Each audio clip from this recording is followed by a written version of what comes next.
All right. Welcome back to Roll for Damage, everybody. This is session 4. We're still down a player, but I think our next session we should have him back, if I understand things correctly. No? No. Session after? Session. I think it's the session after. Okay, that makes sense. So yeah, where we last left off, uh, you all had gotten your hands on Frodo Angelo's Tetrahedron, as well as Mage Splinter. Frodo Angelo's Tetrahedron is a strange artifact that you don't know too much about. Um, the main thing is that it doesn't make sense. Like, it shouldn't exist in this world. Um, and Mage Splinter is very good at dispelling magical seals and anything magical. So Izukan had the idea to use Mage Splinter to open whatever this tetrahedron is, and you've discovered that this tetrahedron is a map leading to a set of mines within the city. You all traveled here, got a mine cart, put it on the rails, and as you descended down into the caves, Havoc, you saw as there was a bit of a ramp in the track, where it looks like the it just completely cuts off, like the metal's twisted outwards, there's broken boards, and you can see you're going straight towards this at high speed. It also doesn't help that you discovered after you started moving down this minecart that it has an inoperable brake. So that is where we last left off. Sound havoc. Whoa! Yeah. Um, so to tell you all where you currently are, you all are sitting midair amidst a massive chasm where you cannot see the walls, you cannot see the ceiling, you cannot see the ground beneath you, as you feel yourself shoot up in the air and are weightless for a moment.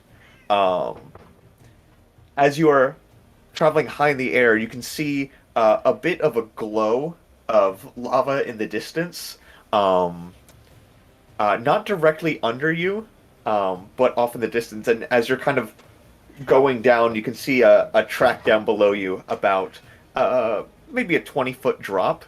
I'd like you all to make a athletic saving throw as you guys are about to land back on a set of cart below. Athletics saving throw. I'm or strength saving throw. My bad. My bad. uh, you're trying to hold on for dear life. Um, and Wave has advantage because he shifted his density to be heavier. I should actually remember to look at his character sheet this time. Last time I did not, and I was like, "Oh, he speaks Dwarvish." That would have been helpful to know. Yes, I think. Yeah, advantage on straight and saving throws. Wow, that's a natural 20. He didn't even need the advantage. So that's just a 20. Wow. Havoc, as you land down, you have arms up, roller coaster, and as you hit, it's just you hit your just slam down in the cart. The next check you have to make, it's going to be at disadvantage. The rest of you are fine as you hold on as Havoc has just hit his head and is trying to pull himself back up. You are all quickly just continuing on the cart, just moving downward quickly through the mines. I would like Havoc. Roll a d6 for me.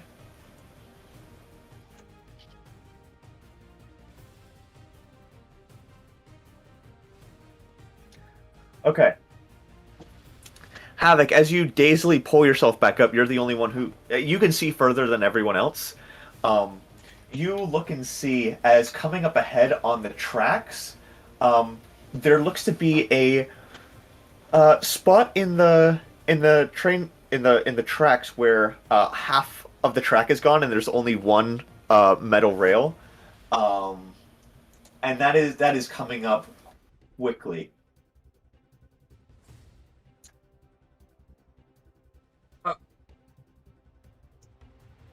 There's the problem. So everyone, or all two of you, um, can attempt to do something to help you as you are Okay. nearing this. Can I make an acrobatics check to like get us over onto the one side of the track that's still and like balance us on that like on the one side? I'll use brute strength to help alongside that. Okay. So we've got brute strength and then also like the agile, like trying to keep the balance so you don't go Mhm, all the way mhm. over. Yes. All right. So Izukan, make your athletics check, and Juniper, your acrobatics. Hey. Okay. Havoc, Okay, as so- you get up, you just see this coming, and with the light kind of on your finger, Juniper and Izukan, you see this too, and quickly, just like both same idea, tilt the minecart, and you can see sparks kind of flying up behind you as you land back on the other side, and you're back on a straightaway. Um, That He's just having a good time, I think. Havoc bit his tongue. Like, we slammed back down on the fucking car. He went, that's the stuff, man. Wave is just like, no, he's just sitting in the bottom. Yeah, he's like completely. He's underneath Izukan's In the legs. in the bottom of the cart, just in a fetal position, just Poor guy. as you are roaring down and you see the spark kind of fly up behind you, Havoc, you turn back and you hear a like a bit of a roar, and you see movement, as something you can see just barely in the shadows, something up above you is moving, and then you can hear something start flying. It is too far to really tell what it is, but something is flying behind you all. Oh god. As you continue forward, I would like Izukan roll roll d6.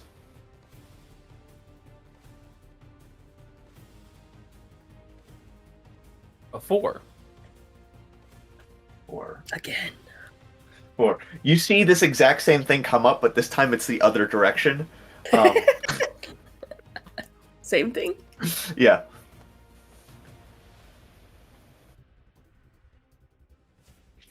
I don't think we're loaded this time at all.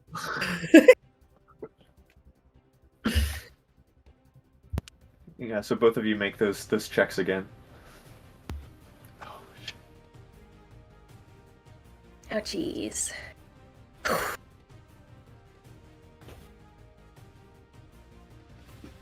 That just barely isn't enough. You are up on the side, and you can feel it start to tilt, and you kind of hit the edge a little too early, and the back of the cart kind of flies up, and you settle back down. That is going to be one failure, and you can tell whatever this thing is behind you is catching up. Oh god. And in addition to that, Izukan, roll d10 for an obstacle. 3. Okay. As you were rushing forward, you see hear the rushing water, and with Havoc's light, you can see a huge waterfall that's falling over the tracks, directly in front of you. So, I would like all of you to make a dexterity saving throw. I can.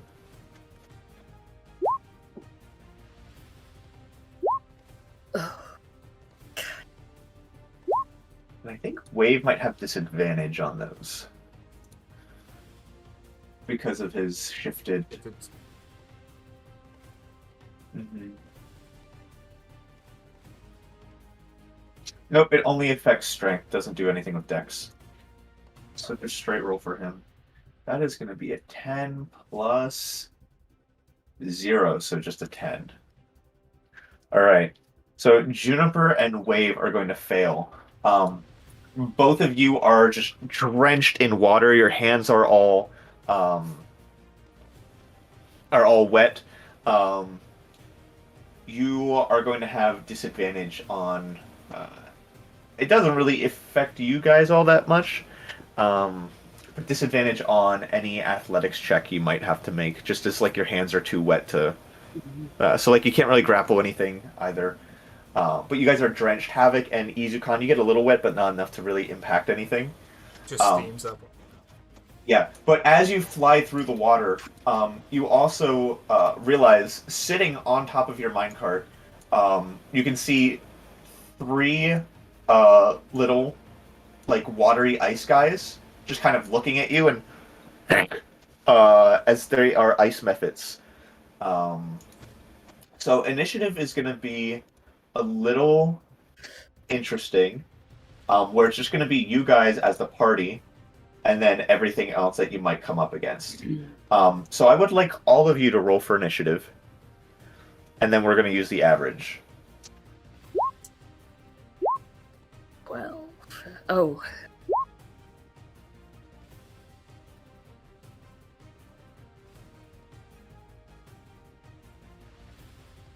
But since we don't really have to worry about movement or anything, because you're all on the cart. Or, yeah. 12 plus 16 plus 11 plus 4. So we'll call that. Yeah, 4? Yep. Yeah. All right, so you have just kind of rushed through the water, and Juniper, as you kind of look up, you just see kind of perched on the front these three guys who kind of look a little confused as to how they've just gotten here.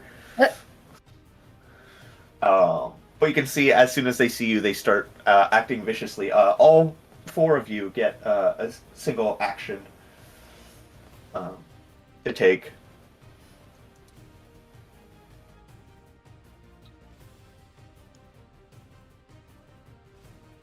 These things are strong.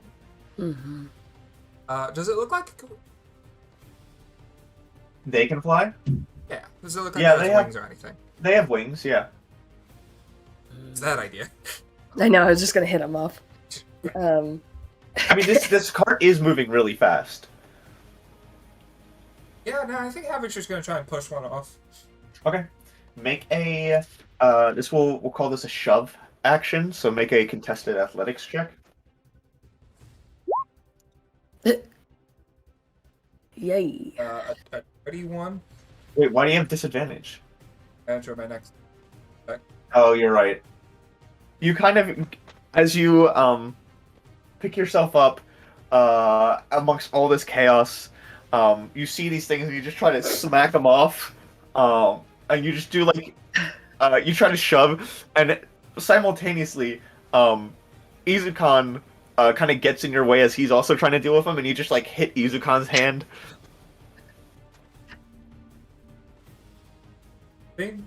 So it just doesn't leave the train. It just. Oh, that's fair. You just Immediately. push him off, and then it crawls back up.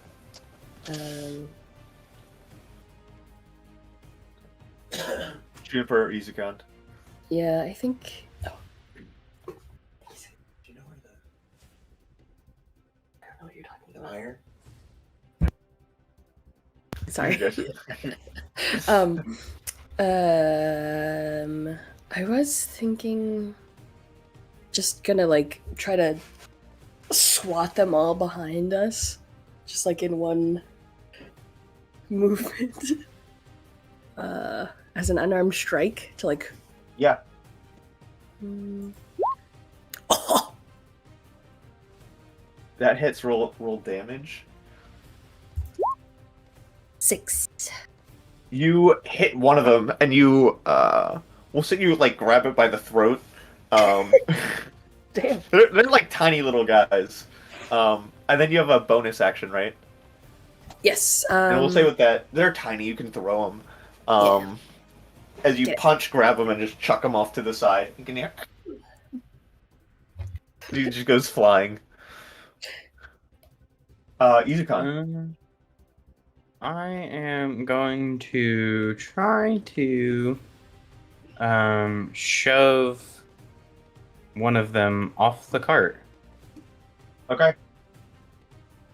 So that's an Athletics. contested athletics check. Yep. 12. You grab one of them and just kind of throw them off. I'll say that counts as a shove action, so I think you have a bonus action. You have offhand attack, right? Yes. Yeah. So you Okay. could do another shove action if you wanted. Sure. Second shove action. 16. Yeah, and that gets all of them. As Juniper just grabs the one and throws it off, and Izukan, you just kind of push them off the side.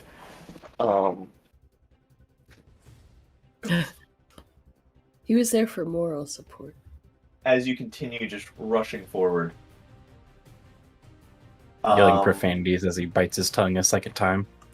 Yeah. This time, Juniper, I'd like you to roll a d6. I will do that. 3. 3. You look ahead as you see there is what appears to be a intersection, a four-way intersection coming up in front of you.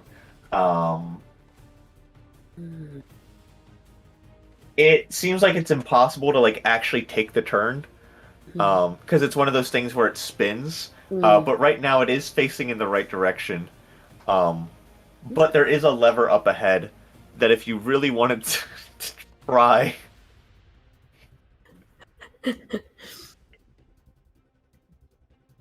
Hold on. It's like right at the intersection. So it's like when you see this, what's your light 40 feet out? Mhm. Yeah. Okay, heads. We keep going the same direction. Tails, try to go for the lever. Tails. It is tails. It's tails. It is tails. Okay. The We're going for the real question lever. is not, it's how do we go for the lever? Yes. Okay. I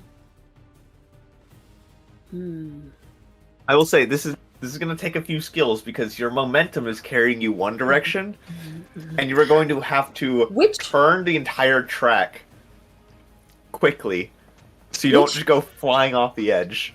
So, which way is the lever? Like, in order for us to use it, would we have to pull it back towards us or push it away from It us? had to be pulled to the right. Okay. So.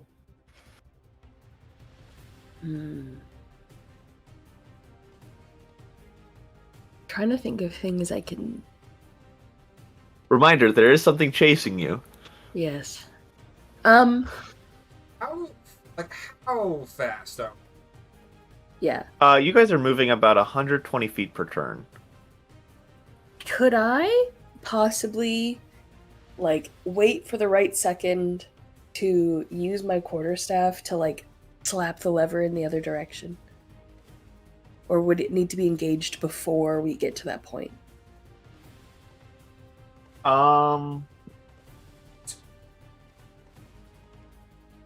us as we... Izukan! Go, Juniper! Juniper, jump back! Well, is But there actually- enough space on the track for me to land? You'd actually it'd be faster than that. It'd actually be about 350 feet per second. About 40 miles per hour. Damn. And this thing is what, like, a couple hundred yards? Feet. It's 40 feet ahead of you, so it's like a matter of seconds. And then also the amount of rail in which you have to actually make the turn is very limited. So this is a very high DC. Okay. I will say there 100% needs to be an athletics check involved for turning the cart, Right. like keeping We'll it. do the smart thing. Okay. Still wants to activate the lever. Okay. Yeah. Then we'll try and smack it after we can. Okay. So I would like I'm down with Havoc. that. What check would you like to make to try to smack it? Shoot it. Shoot it. Okay. Well, Okay, I will. If you want to make a I'll say an attack roll. Now it is on the left side, and you need it to go to the right. So On our left and yeah, and you need to pull Oh. it to the right.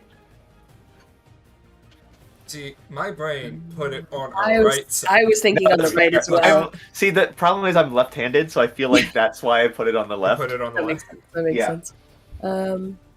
Hmm.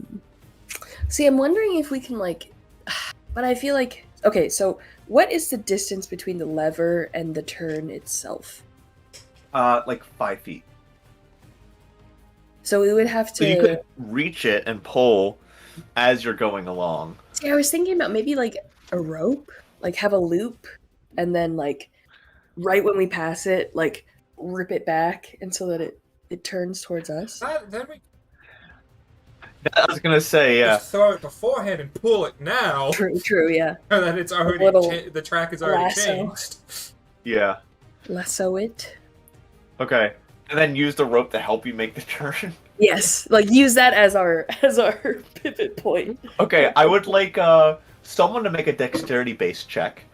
That can be a ranged attack roll. That could be a sleight of hand. I'd allow.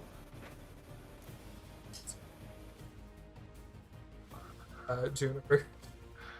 Yeah. That wouldn't count as an unarmed strike, right? No, not at a range like this. I'm gonna do. You know what?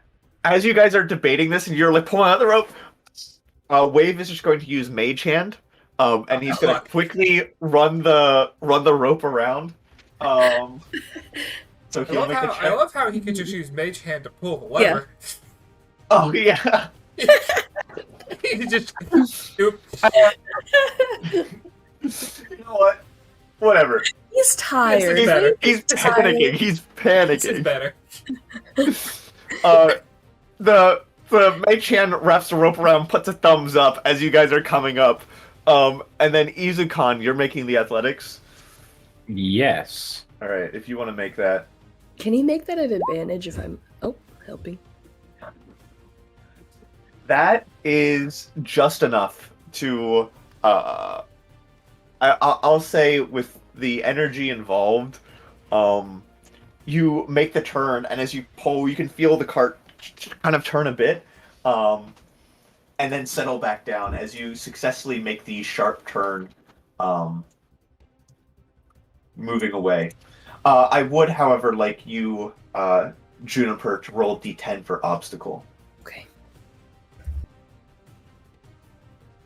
9. 9. Okay, there's nothing. Oh. You continue rushing forward. Now I'm going to roll on behalf of Wave. You are just back on the straight stretch once more. Just still moving forward, and you can hear that thing behind you. And I rolled another 9. So it is just moving forward, just straight. Sound like it's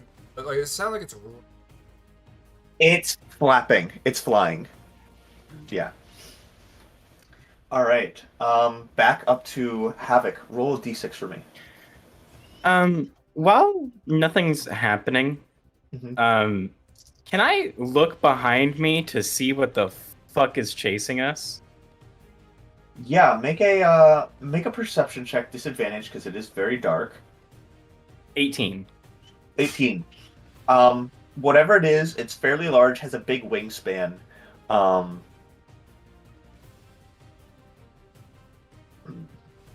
And you can kind of see a glimmer of light off of its eyes, but they look very dead. Like, Okay. I don't know how to put it. There's not a lot of color to them. Not a lot of life and energy to them. Not that it's undead, just like, Dull. Oh, yes. yeah. This next track that you're coming up on, it is another intersection. This time it's a little more of a gradual one. Where it's just a turn off to the side.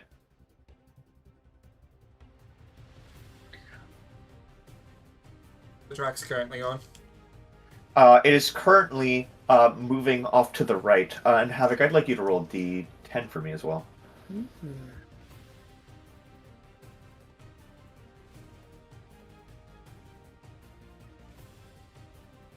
Okay. However, directly on that, no, you can see it looks like rocks have fallen on the track.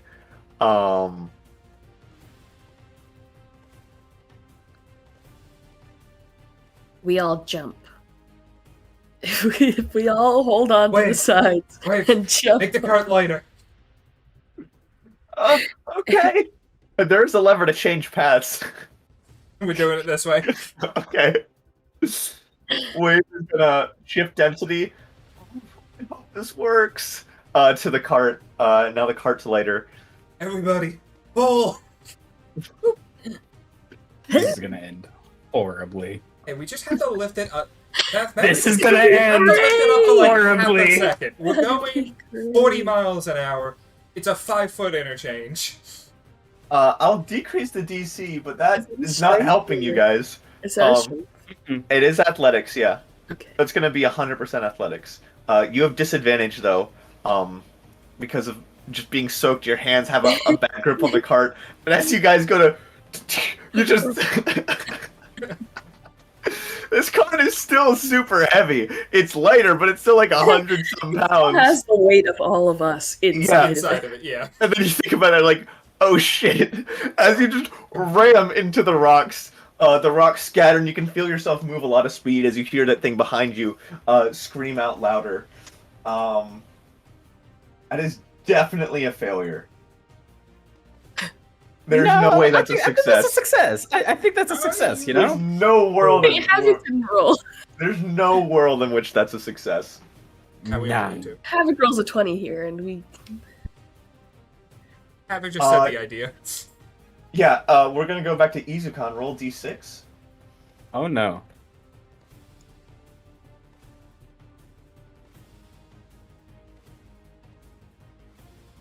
That's a 1. 1. Back on the straight stretch. And roll D10.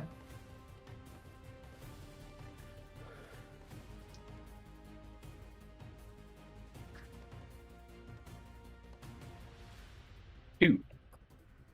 2. You see up ahead what looks to be a bunch of spider webs kind of covering a bit of the track, as well as some massive spiders that seem to be crawling along on top of it. As you are all rushing towards the cart, you've got two things to deal with. One, the spider web, and two, the giant spiders that are crawling around on it. I need you to light that Um, on fire, You can please. choose to Yes. deal with the spiders or with the web. Well, does it look like if we destroy the web, the spiders will fall? I mean, you're going to be running through their space, so there's a chance the spiders like get on the cart. Havoc is just going to shoot the web with his fire arrows. Okay, make an attack roll.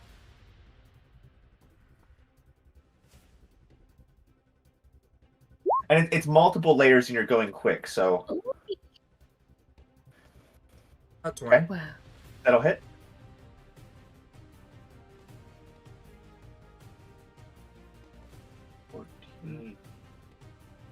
Okay, so that'll be 14. It's vulnerable to fire, so that'll be for 16 damage, and then Wave will also try to help here with a dang, he doesn't really have like great spells for this, honestly. Yeah, Sapping Sting is a creature. Yeah, he'll use that on one of the spiders, and he'll actually use it on two creatures. So they both need to make con saves. That is a failure. And a failure. You watch as two of the spiders, just like as you guys are coming by, just lock up and fall prone and just like disappear into the darkness of the cave below. Goodbye. Hey, did you Leaving just kill this- those bugs?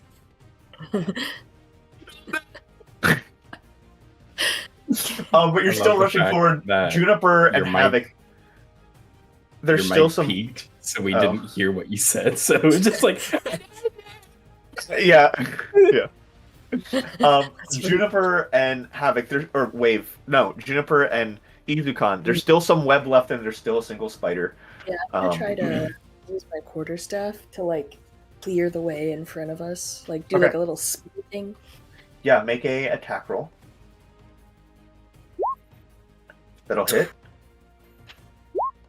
9. That is exactly. It had 25 HP. That's exactly enough. As you finish clearing away the webs, as you pass the last spider, Izukan, you doing anything? Izukan is gonna make. So, I don't think we're gonna get close enough to it for Izukan to make an attack against the spider, or he's gonna deal enough damage with his bow to make the spider not climb on. But can Izukan try to make an intimidation check against the spider to frighten it long enough that we just Yeah, you As just need to it- frighten it for. You just need to have it frightened for a quick second. Yeah, make an intimidation check. 18 18. What do you do to intimidate it? let out a roar. Yeah, as this spider, it sees two of them fall prone, and you're cutting through the web. It kind of starts skittering forward, and you just get up and roar right at this thing's face as you're going by, and you can see it flinch as you just keep rushing down the cave. And it kind of goes, This is Wave probably is still screaming at the bottom of the cart again.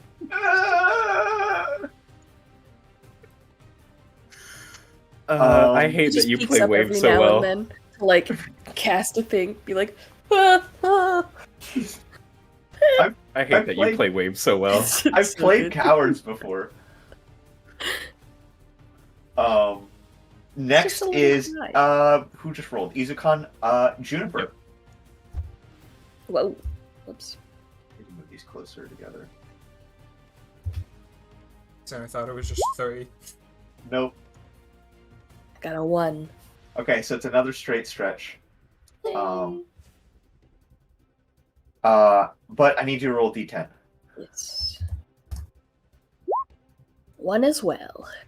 As you are rushing forward, you remembered when you first came in this cave, you heard a lot of small things flapping as you had scared them off. You see a big crowd of those now as you're rushing forward, and you, as you pass through a swarm of them, a bunch of them just get stuck on the cart.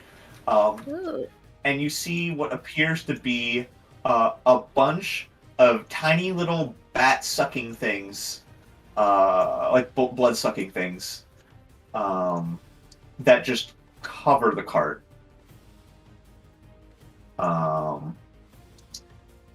Before I'm gonna they have show them- up, can I make a breath attack against them before they get here? Sure. Hmm. We all duck. He's You see I Izukan just kind of saw- stay there for a second, and you hear him breathe in sharply, and you hear duck. So you blow out an area of cold. Roll that damage. That's the one thing I forgot to put on my character sheet. All right, here. Let me help you find it. I knew I was missing something. Um, I found it. Dragonborn.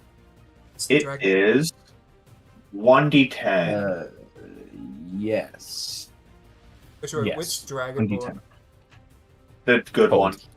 Is oh No. Which type? Because there's like oh 30 types. It's Cone. Okay. okay.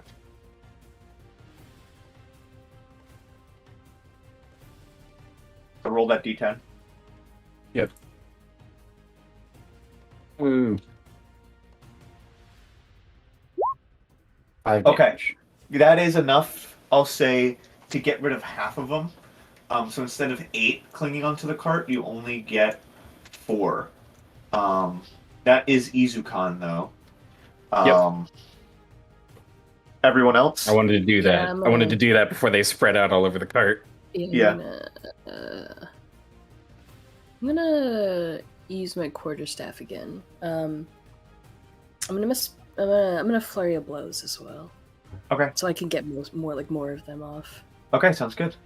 So that'll be 3 attacks. 17, Yep. 12, Uh-huh. 17. And it is impossible for you to not do enough damage to kill these guys. They're like little blood-sucking bats that are like trying to crawl on you, and like you can see they have like a big mosquito-like tube at the front of their face, and you're just hitting them off as they're like crawling on you guys. There's one left. Havoc. All part of before all of them died, I wanted to have animal handling check to see if he could find more.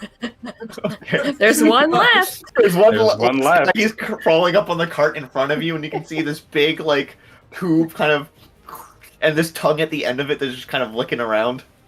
Yeah, Havoc's gonna. Make an animal handling check. That's gonna be a net one. It's gonna be 3. You kind of, what do you do to try to befriend it? Havoc just picks it up. Look, you pick up small dogs. Oh, I was thinking like this. Oh. Hi, buddy. And Wave is just looking at you. Havoc, its turn. You watch as this thing, that's a 21 to hit. Okay. That's I got gonna this be, image of like him holding it up like this, like "Ah, buddy," and then it's like trying to. that's gonna be 6 piercing damage, as this thing hits like right into your neck, and you can feel it just like sucking your blood, and you can see its stomach just instantly That is starts getting so bigger. funny. It's back to your guys' turn again. Havoc's gonna look at Izakon. I need you to put the blood back in me. I need you to squish the belly. God. Wait, I think Juniper would be next because it went Havoc, Juniper, It's Wave. It's your all at the Izakon. same Yeah, it's a time. free. Yeah, Oh, it's a okay. free for all. It's a free for all within. Can I Within can I make an unarmed strike to slap it against Havoc's neck? Sure, but actually, before this happens, since you didn't deal with it before, like in one round, it's going to go back. Who just rolled? Juniper, you're gonna roll a d6. Didn't Juniper just roll? I did. Oh, then it's me. Oh, okay, this is a fun one. Oh no. You didn't guys do that. are coming up along a very sharp turn in the track. And then the D10 involved.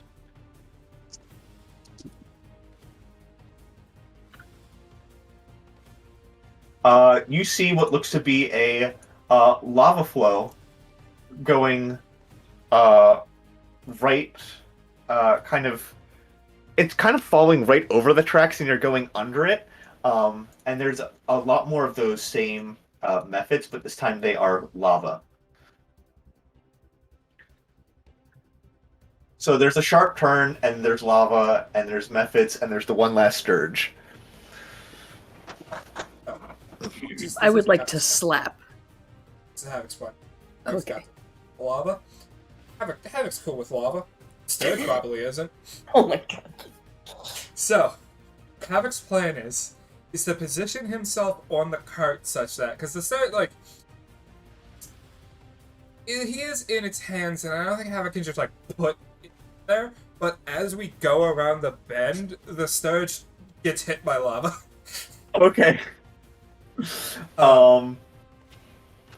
Yeah, so I'd like you all to make a Constitution saving throw, as there's really no avoiding it. It's just Yeah. how well you can take the heat.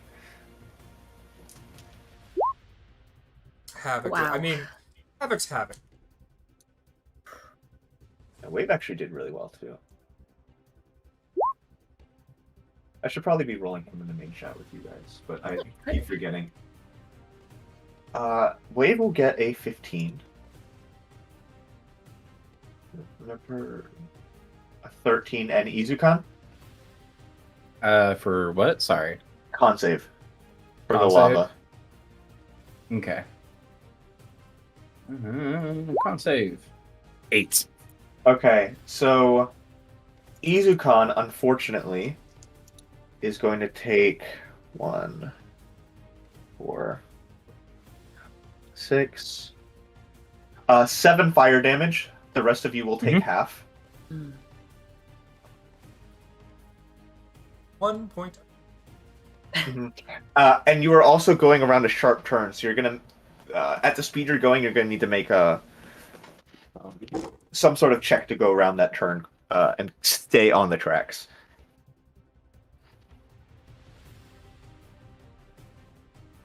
It's definitely like Havoc's like hopped up, so it's on the side.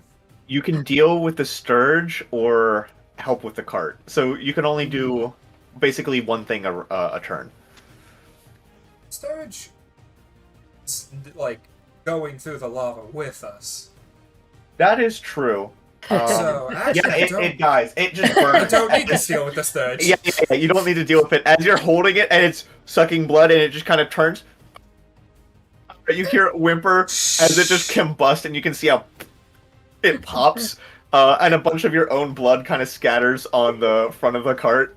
Hey, Get back in my body. Yeah, Havoc will deal. Okay. Can I help with turning? Do you want to do athletics? Yeah. Okay. 19. Okay. Yeah, you guys Excellent. make this turn. You do, however, get a bunch of these magma methods on your cart. Izukan, you can do something to try to combat them. Use shove attacks, baby. Okay. How many are on our cart? There are 3. The first one, you try to shove it off, but it claws on. The last one will get shoved off. Wave at... Okay, they both succeed. So he will not be able to do much because it's just a cantrip. Their turn, because they're probably, yeah, they're right after you.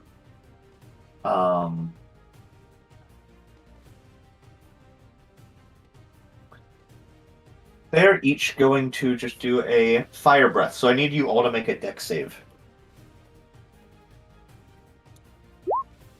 And 2 of them at that. 19 and 9. Okay.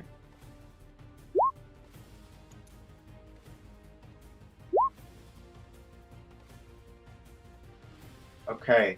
The DC was 11. So the first damage was 7 fire. So if you succeeded, have 2, 3. And then the second one is only 4 fire. So if you succeeded, then have 2, 2. As you kind of take this sharp turn, these things are a bit distracting as they're crawling all over you. But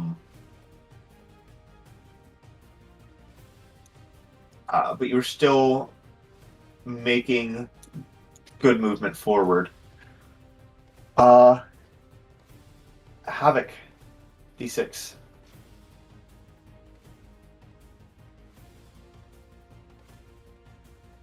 Okay, you come up against another one of these sharp turns made like immediately after, and it kind of like ducks under where you just made, making like almost like a P shape.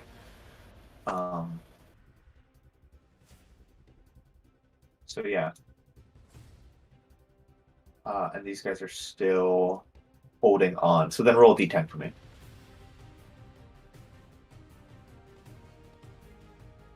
Six. Okay. and that is more rocks covering the bend.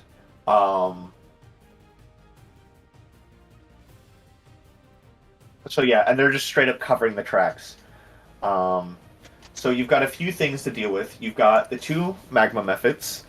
You've got the rocks, and you can try to one jump over them again, or two try to clear them, and then three you have the sharp turn to make. I think Wave is going to try to take care of the rocks. He is going to use the spell.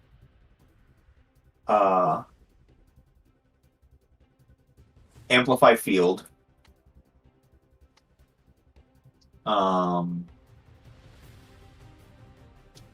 think, yeah. Yeah. He's going to Amplify Field and just, like, increase the gravity, like, right where those rocks are to try to crush them and flatten them down. So he'll roll that damage.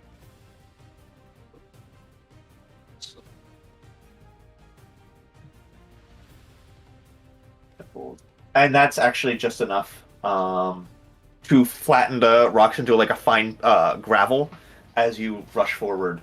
So that obstacle is taken care of. I can make the acrobatics check. Okay. You said there was an athletics check as well? Yeah, Or did I hear that for one? you can help. Basically, the way I'm allowing it is like two people can make the check, and if one person's successful, that's good. But only two people can make any given like attempt to help with a particular obstacle. Yep. So you can make an athletics, and that leaves Havoc with the remaining methods. 1. Okay. Will just Oh, I summon forgot a about sword the methods. inside of one of Okay.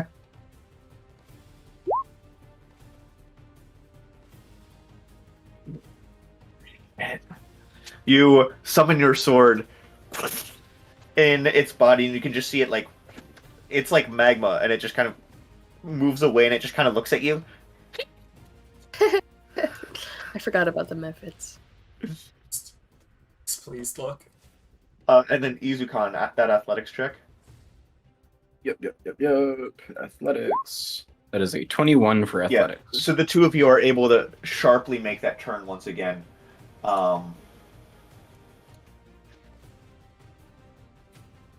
And as you do so, you look and see the path kind of leveling out as you guys have like actually hit the ground, and you can see floor beneath you. And up in front, you can see what looks to be a large, what do you call it? Like a stopper. So it's like the two big metal brackets, or like brackets to like bump into, and then like the wood base to kind of like cushion that. But you're still moving relatively fast. I was about to say, I feel like if we hit that, we're just gonna go. The minecart's just gonna go boop, and we're gonna go wow. Just. But we're still being pursued, aren't we? Yeah, you've done a good job at making sure this thing is not catching up to you. So that's good. Okay. But now it looks like you're gonna have to move to on foot. Yeah.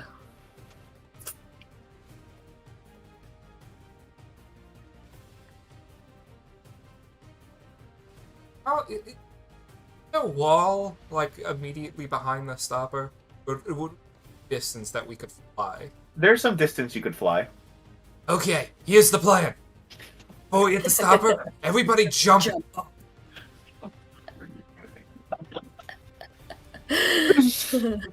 Oh no. Sounds really dumb. Well, do you want to die? Can Juniper grab Wave Oh. and just be like, And at this point, as you hit the ground and you're still moving, you're not moving downward at this point. It's just straight, so you're losing a bit of speed. And as you look over behind you at this point, Izukan, I'll use that perception check from earlier. You look and see something you haven't seen since you were in the Underdark. what looks to be a deep dragon. It has a bit of a large beak. You can see spores kind of off of its back as it's flapping, coming towards you, and it's opening its mouth wide and screaming. And it is, at this point, it is now starting to catch up. As you guys see Izukan take another look back, and like actually see this thing, there's a moment of oh shit. Oh shit! As Izukan realizes what this is, as we're hitting this stopper, can Izukan? I know Juniper grabbed Wave, right? So Juniper's holding Wave. I want Izukan to grab Juniper and Havoc as we hit the stopper. And Izukan's going to kind of turn his back to the stopper with everybody in front of him so that Okay. he Izukan. takes the brunt of... like this. T-pose. Izukan, just jump. Just jump, you'll be fine.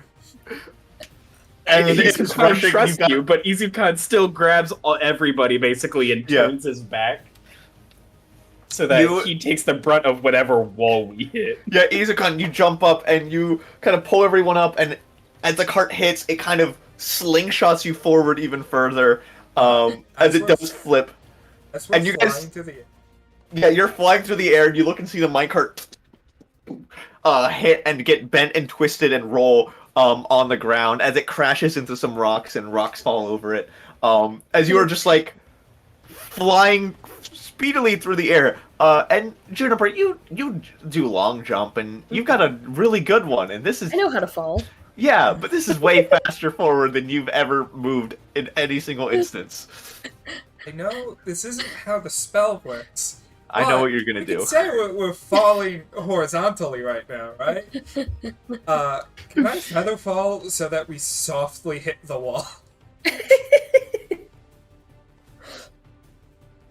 And it does Yeah. target multiple people, so. Yeah, Hilarious. you feather fall. As you guys are moving, and you can feel yourself gracefully. Izukan, you kind of turn Just- to kind of cover everyone, but you realize like there's this weightlessness to you, and you're able to turn and get on your feet and actually start running. I imagine this feather fall in this instance is basically a rocket booster of just him like crawling up and just like lets out a burst of fire. Yeah. On his shoulder. And just, Yeah, so it slows you down. And Izukan, you are running with everyone. You see a bit of a cave entrance in front of you that looks a little smaller, and as you look over your shoulder, you don't think this thing should be able to fit in with you all. But I'd like you to make a athletics check. And anyone else can do what they can to try to help or slow this thing down. If you give me the help action, that's a crit. Yeah, I'm helping. It would have to have been said before. Would have been before, yeah. no, Can I no also worries. make an- I'll give you the help action. Get a crit again. Watch it. Watch this.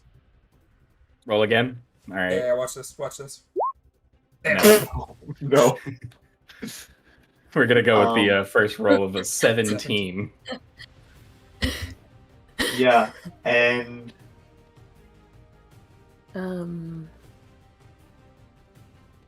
yeah, this thing's rushing forward. I think Wave is going to.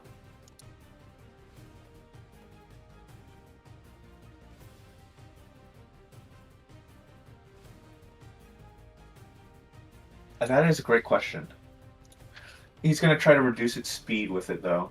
It has to be within 30 feet. So he's going to hold his action until this thing gets within 30 feet of you guys, if that does happen. As it is rushing towards you all as you're approaching this cave. It is right behind you, Izukan, and as you run forward, you can see it breathes out forward what looks to be... Can I spend a key point to dodge for everyone? Or at least try to get us out of the way, at least like... I mean, the problem is that everyone's kind of surrendered control to Izukan. Well, see, that's what I'm thinking. Juniper is like in his arms, right? But her legs could probably reach the ground. Or use like her bow staff to like push true, us to, against like, the wall Like, use her with hands the and bow just staff like, or something. Okay, sure, I'll allow it. I am Okay. gonna spend a key. Okay. that. You could just do that as an action. Yeah. You can just use a dodge action as an action. Dodge. Oh, okay. Just kidding. As this thing starts to open its mouth to breathe forward, it gets just within 30 feet, and Wave is going to adjust its density, so it slows down for that quick second. And the nightmare breath of spores that kind of fly out fall just short of you as you're running and just barely get it into the cave. And as you do so, Izukan, you kind of stop for a moment, turn around as it's fairly narrow, and you kind of duck down, and you see this thing screaming and clawing as it is unable to get to you. And finally, there is this moment of silence. I should also note that the magma methods that were on the edge of the cart just got crushed, and they were just like basically like swatted like a bug, just like streaks of like magma fire method just like on the ground from where the cart crashed. Oh no. And there is a part of me that with that enemy on the cart with us. Just waited. It's just all of them. Just Tasted. a mangled mess of water and magma and Blood Go met cute from obsidian. the surges. oh yeah, from the streets. Oh my god. All right, well, That was. we are now. We're alive. so- And that was one messed up looking bat. Jimmer's like, That wasn't a bet. What are you talking What was about? It it? had like weird gross eyeballs. Yeah. Wings. beak. Beak. What bat have you seen with a beak? That one. What bag have you seen that doesn't have a beak? Where are you from? Or Yeah, there Juniper, was some- these are very common in the jungle. Oh, okay. Then I would Yeah, know. so Or you've some- you've seen these before, but I mean, you might just call them bats. So Yeah. like, No, nobody's really corrected her, annoying. and she grew up calling them that. So why would she change what she calls them? You know. Exactly. It's just like we call stick and ball and stick.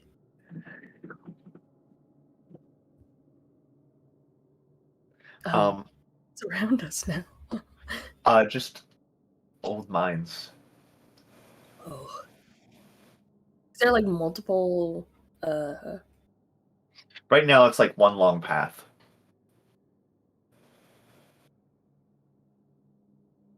I guess. Is everybody okay? Mentally scarred, but yeah. Right. And you look and see, as you look at Wave after this, you can see the hairs on his head have gotten way more white. Like, Poor guy. It's just lost Like, a few years. Poor guy. so like before you could see it kind of shining through the roots, it's now like a good third of his hair, is white at the edges, or like towards the roots. Man, I hope we can find another minecart so we can do that again. No. That was fun. I wonder if we can do that on the way back. A lot of speed. Yeah. Did also destroy a couple. You mean a couple of parts that were already destroyed? I think the parts when we like hit rocks and like definitely exploded some stuff. We didn't explode anything. Yeah, mostly the cart. I guess. Yeah. And it was all mostly like random cave-ins and stuff that we dealt with. Hmm. And the cart that we used was a display cart, right? Yeah. I just think that's so funny. Like, it's not even actually rated for like going on rails. What we just did. What we just Those how did. it didn't have We a don't- break. It didn't have a brake. Its wheels were probably Doesn't surprise me it's crumpled at the not end up of to that. code. Like that cart, not up to code. OSHA violated. Violated. Oh no, those are 100% like wheel train wheels. They have like a little. They kind of lock. It's just Go up or down. Those ones definitely Yeah. didn't have like the proper shape. They were just Yeah. on top of it. regular Yeah. wheels. No, I mean it was kind of like it wasn't enough to lock on, but it was like, riding on top of it like a U. Yeah, Not the full Close. lockdown though. yeah.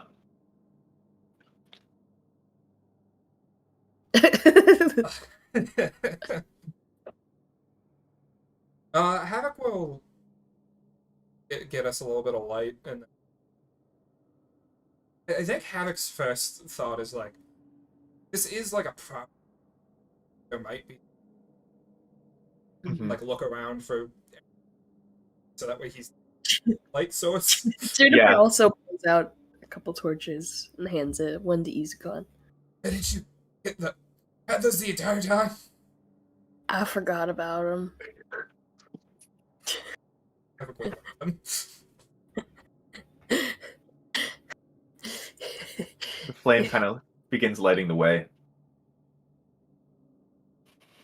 As you look forward, you can see as you walk, there's a few different paths. And Juniper, as you still have the compass, and you can see it is pointing kind of upwards.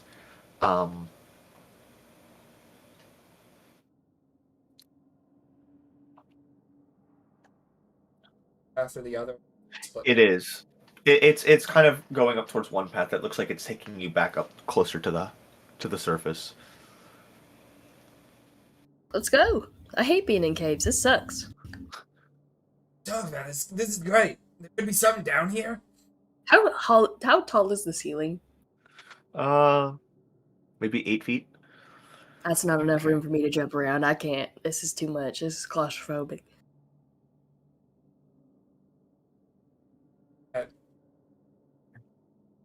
Touch the ceiling. And you think Yeah. that's not within my wheelhouse? Even worse for Izukon is Izukon has to be slouched in here. I mean, he's usually slouched no matter what, right? But after being cramped in a cart, you'd like to stretch out a little bit. Oh no, Loud. the image in my mind of the cart was Econ, and then everybody just kind of like fit On his around. left. Yeah, no, that's why I saw Izukon like big in the back, and then everyone in front of him and Wave crouched down in the front. Like 100% Econ was like he was on his the cart like taking would- up the entire space. I usually I don't kind say of had this "Oh." image.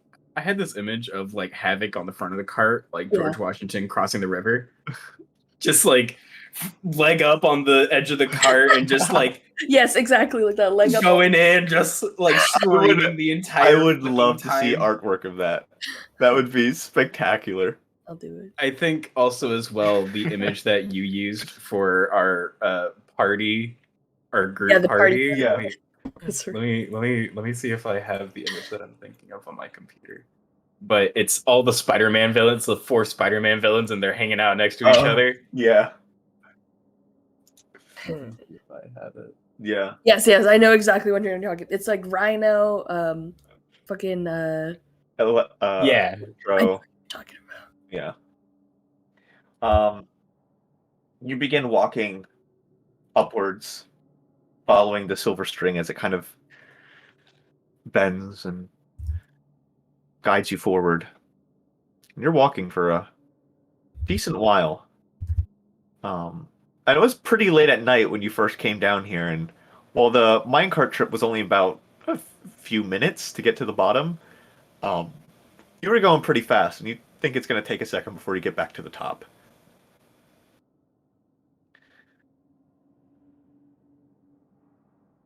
But as you begin following the string, you start getting to where it looks like these mines last left off.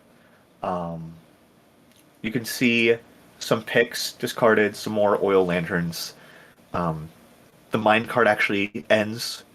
There's like the stopper, but then it eventually kind of picked back up. This particular path seems to have been a dead end. There would have been a spot as you were coming in that back behind you. There's a point that goes back up again. This doesn't. And there was a minecart that kind of comes down from that direction. Um, and as you're back in this area, you start and look and see like around you. You can see little like specks of gold periodically throughout the cave. A decent sized chunk, I think. Mm-hmm. A shiny rock.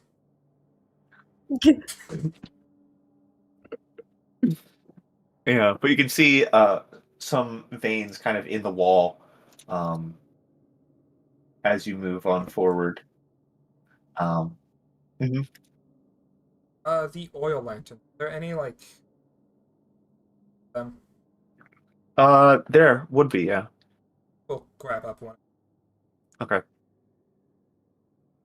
Oh, use his oil. Yep. So you have a flask of oil.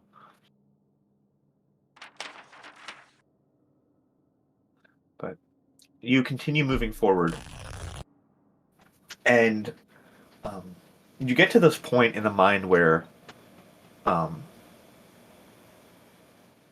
it's you feel like you've kind of hit the end. You kind of come around the corner, round a bend, and then there is just a wall in front of you. And the string continues leading forward towards the wall. It's just a dead end.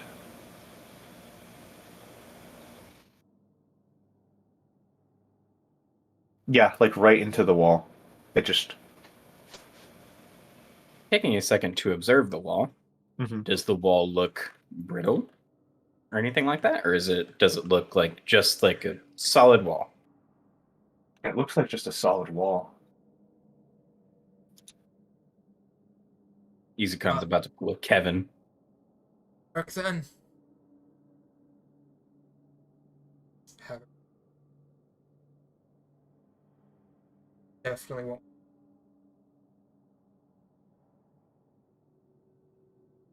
Are there other pickaxes in the area? There's a few scattered about, yeah. Okay. Izukan will pick up a pickaxe.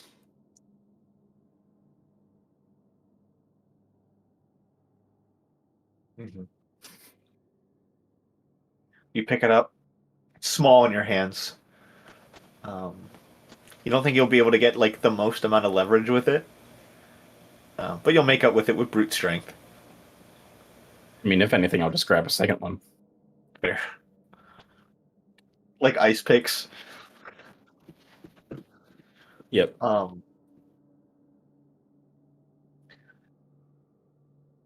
And I like to imagine like his pickaxe strikes do absolutely nothing, and it's just him going 1, 2, 1, 2, just keeping.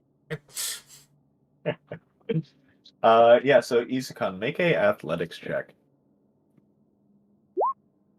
22. Me too. As you start breaking through the stone, you can see rubble kind of fall at your feet. As you keep swinging, trying to create an opening, you just. It seems decently. I don't know. As you hit it, the wall doesn't feel super thick. Like you know how you can kind of like get a sense for how. Yeah. It doesn't feel all that thick, but as you keep trying to strike into it, it doesn't seem to really go anywhere.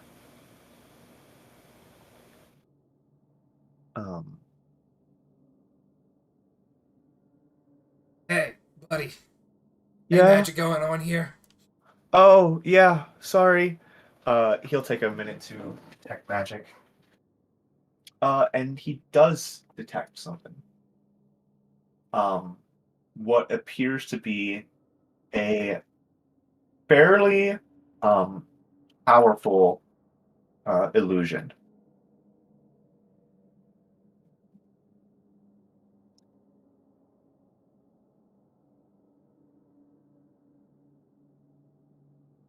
Um,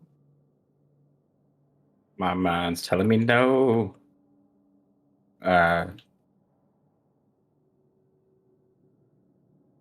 Izukan just kind of stands up after. Does Wave say there's some sort of yeah, yeah. There's illusion some here? sort Okay. of weird, strong illusion. It doesn't look like Okay. all of it's fake. Only part of it. Okay. We're gonna teach you the basics of using a spear. Oh, okay.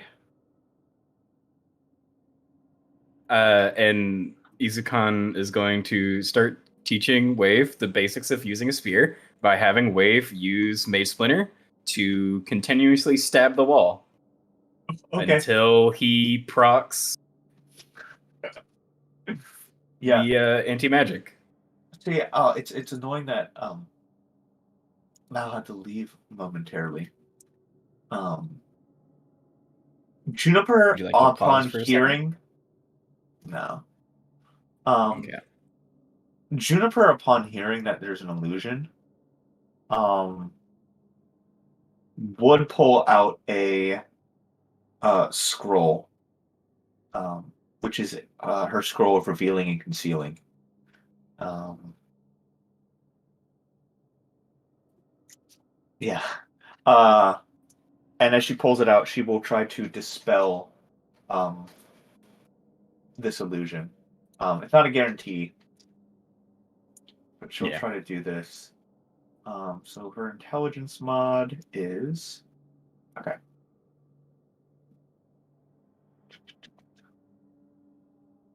So it's going to be that.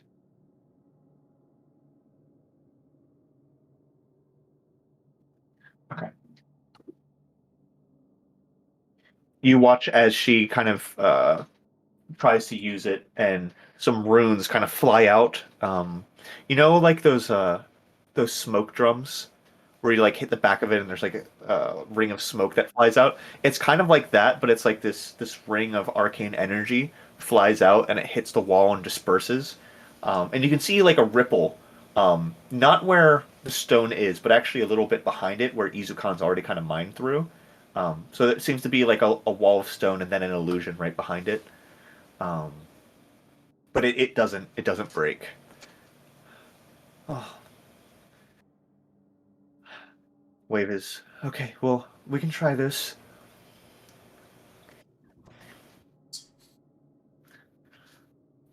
And he misses and hits the rock. Sorry. It takes him a while, as it's just Wave just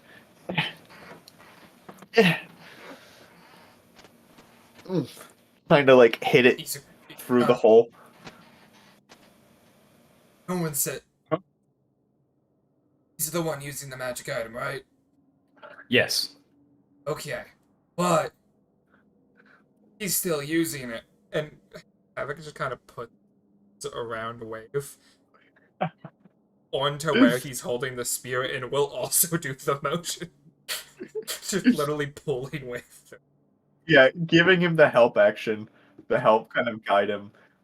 Eventually, it takes legitimately about way longer than it did to hit the tetrahedron. It takes about 2 minutes. And Izukan, you just watch as you just hear Wave, and Havoc's like, come on, trying to guide him.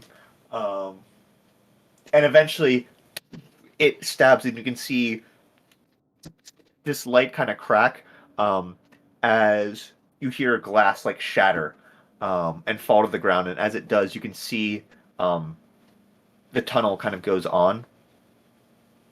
And as you look through it, you can see what appears to be like a bit of an opening, and there's actually light coming from here. Izukan, That's not normal. yeah. Izukan, as you look through, like, kind of ready to continue cutting through with the pickaxe, you can see what appears to be a like two braziers of fire and what looks to be like a large ancient looking door. Hmm.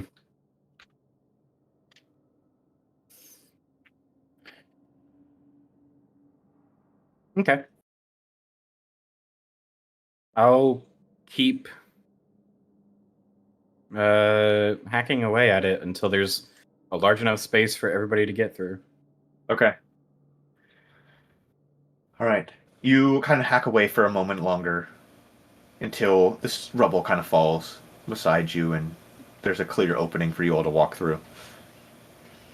And as you walk in, you can see a small little, like,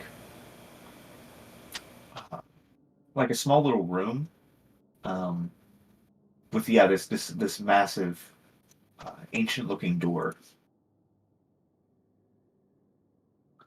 And I will. Oh shoot! I realized that I have not been. Okay, that's fine. Sorry, I'm still getting used to the fact that they've redone some of the Roll20 stuff. Yeah, you're good. But you see this large door before you. Um, it essentially looks to be a large bronze door with all sorts of um, just like runic decoration kind of around the edge of it. And in the center of each door, you can see what looks to be a paintbrush crossing a chisel.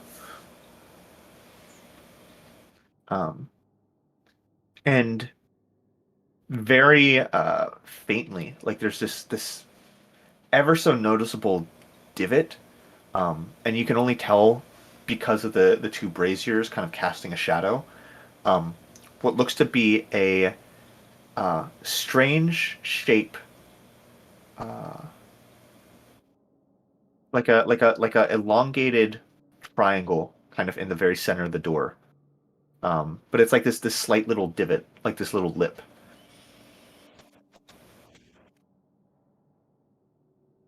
Yeah.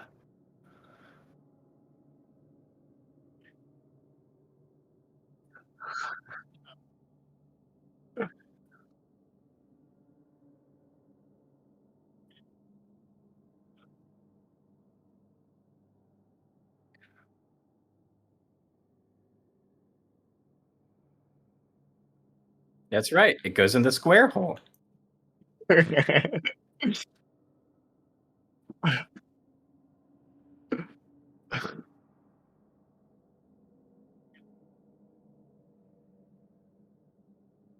Izukan will grab it and just turn it a little bit Yeah. and then kind of push Havoc back into place of Yeah, trying to and push it in. you look and see there is like a small little keyhole, and you watch as you move it forward. It's like the silver string kind of like threads itself in, and as you push it forward, you can feel as it's pulling itself in, um, and you watch as that silver thread disappears, and you can see all those runes begin to glow this bright kind of silvery color, um, as a streak of light appears from behind the between the doors as the door opens, and reveals. That's where we'll pick up in 15 minutes.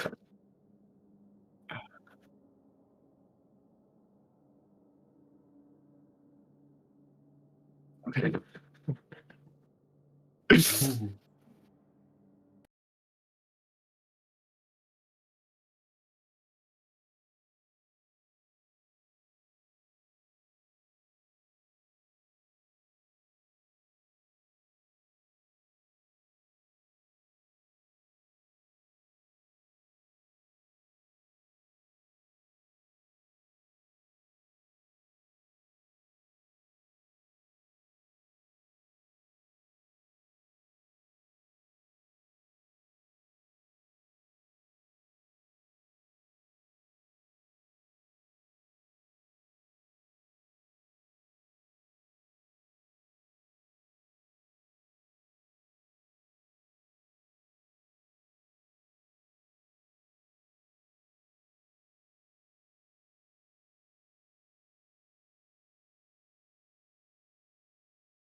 Alrighty. So, um, now that we're back, Seth realized that he hadn't unmuted himself, and was Ah. talking to the void. We could hear him, but on stream you couldn't. So, um, just to briefly, if you want to go over that interaction one more time, Uh, as Havoc pulled the compass away from.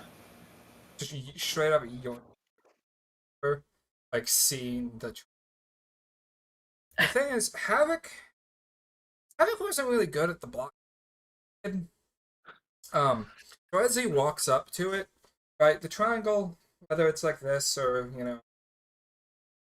right, as Havoc goes to put it up, if the triangle's like this, he's trying to put it in like that, and it's just dunk, dunk, dunk.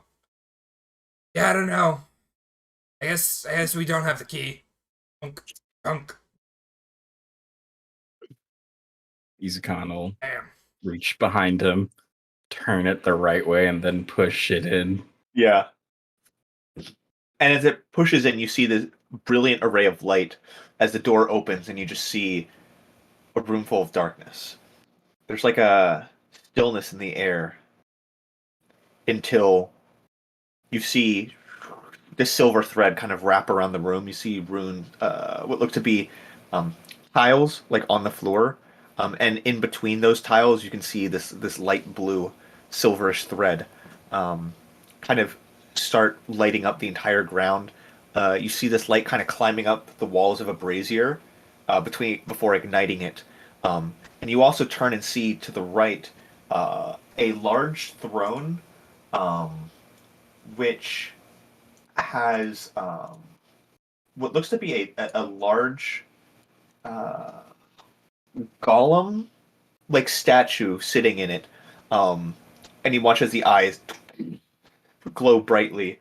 There are two statues of dwarven uh, figures sitting on the sides of it. Um, you look in front of you and you can see what appear to be four pillars with some small sculptures.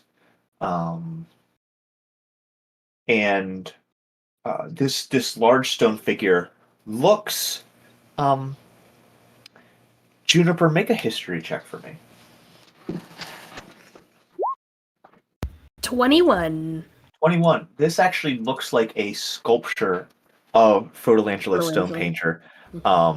And you see as the golem kind of springs to life, its eyes open, the runes kind of crawl up its body, and the lights keep traveling out to different rooms, and you can hear other things in this hall being activated.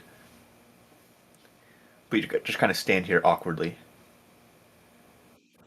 Bewildered, like completely at Yo, a He's a god. You a wizard? I don't think so. Well, clearly you are. How is magic? How did the key wouldn't go in? I'm starting to understand why you're on shovel duty. Juniper is ignoring this and walking over to the golem. Yeah. She's like, Juniper, "Yo." as you walk over to the golem, your attention's actually dragged away for a moment. As your eyes kind of linger on something else. And each of you, as you walk in the room, all feel your attention pulled towards four different paintings. Havoc, you feel. Let me. Where is. Oh, here it is. You feel your attention pulled to what appears to be a yellowish painting where a woman is kind of kneeled down on the ground. You see attached to different parts of their arm and to their neck what look to be thread, and above it there is what looks to be two white doves kind of pulling on those threads. At this figure down below, and their face is shrouded in their hair as they're kind of like leaned over. Izukan, you feel your attention pulled towards what looks to be a a piece, not a painting, what looks to be sketch kind of hung up, an old drawing of a spider descending down from a thread, and a web kind of below it where there is a fly that kind of sits within it.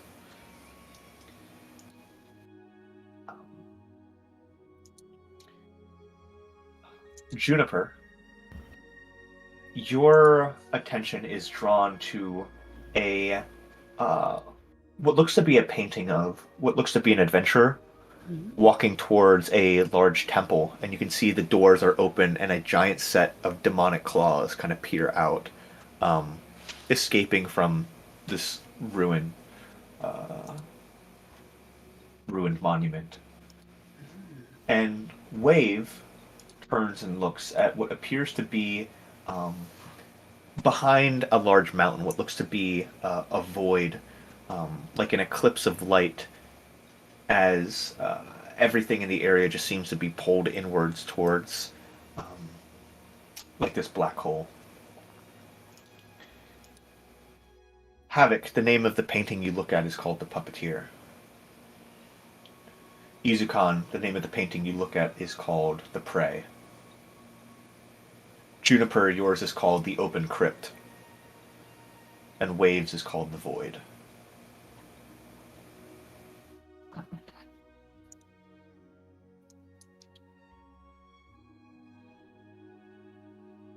Well, I guess that makes sense. The strings. What?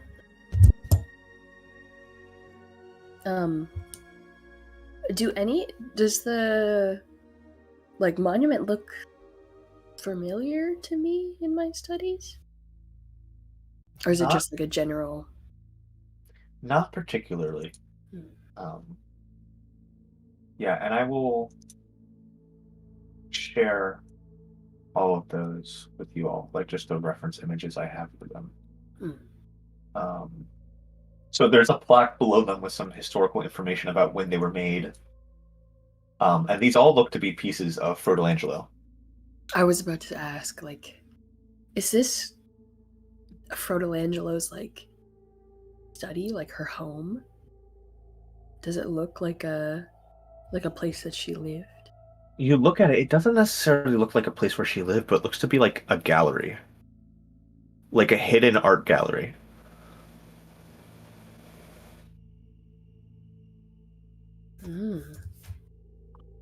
And the golem that woke up, is it Mhm. moving towards us at all? It's just sitting there. After looking at the painting, Juniper would walk up to it and be, well, hello there. And she would kind of wave in front of the golem's face. You see, it turns its head, and it raises its hand and waves. Welcome to the gallery of Frotolangelo Stone Painter. I am your host. Please, look around. Enjoy your visit.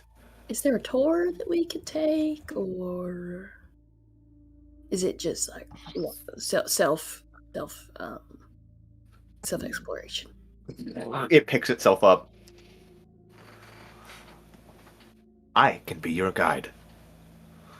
Wonderful. And it kind of steps forward.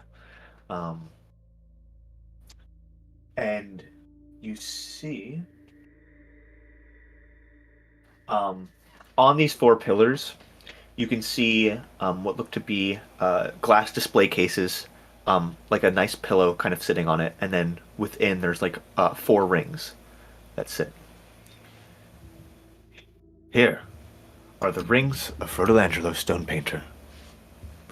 One belonging to her 3 husbands, and one hers.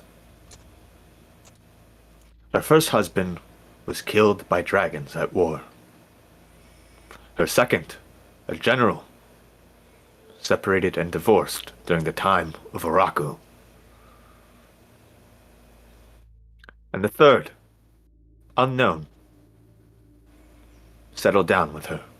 In their final days, he was a poet.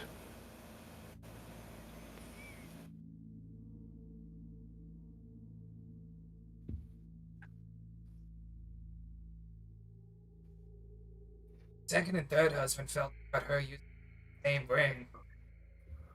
She's kept the same band as from a previous marriage. Reduce, reuse, recycle. It's good you ask. She's not the one changing. Angelo made her own ring. Each time a new spouse was taken, it was modified. This is it in its final state.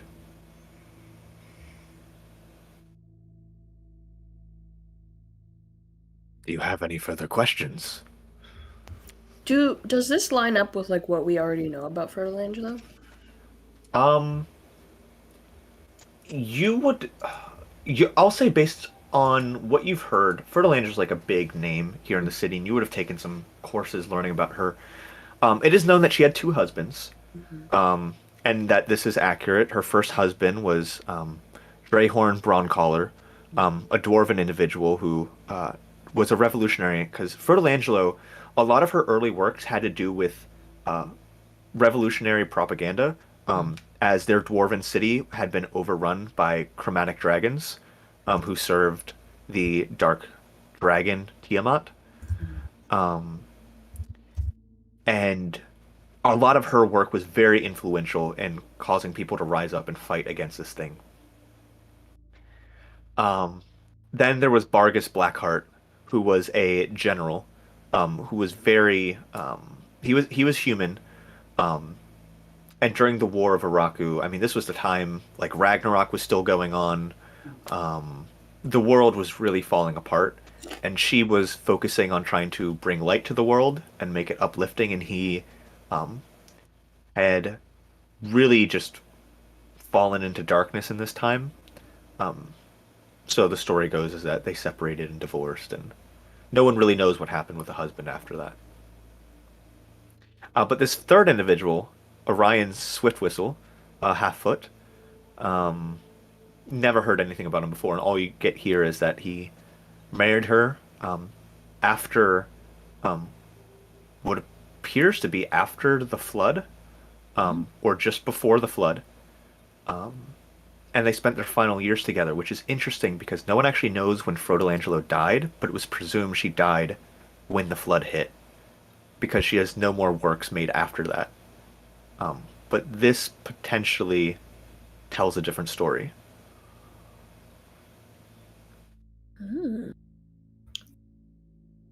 I think Juniper's the only one who's actually like interested in this. Yeah. In this museum tour, so she's just like, ooh, wow, I didn't think she had a fourth husband or third husband. That's crazy. This is gonna blow it all to pieces. Something. It's like in very visible places. Yeah, you see, as Havoc is like going up and touching stuff, the golem kind of walks over, and it kind of pinches your hand and pulls it off. Please, do not touch the display cases. So gentle. 100%. Put his hand up, pushing his face Yeah. to look at it. Yeah, and it will just kind of pull you back. Please, do not touch the display cases. Well, then how am I supposed to see it? I like to imagine that the golem also pulls out like a little rag and It just does, like yes. that's so cute. I think Juniper's like taking notes and like walking around the whole exhibit, like writing down these paintings. Like, have these paintings been seen before? No. Okay, so these are completely. This whole gallery is like unearthed Fertile Angelo. Yeah, and some of them are dated, like the when they're dated is quite interesting. So yeah, some of them are from her youth, like the puppeteer.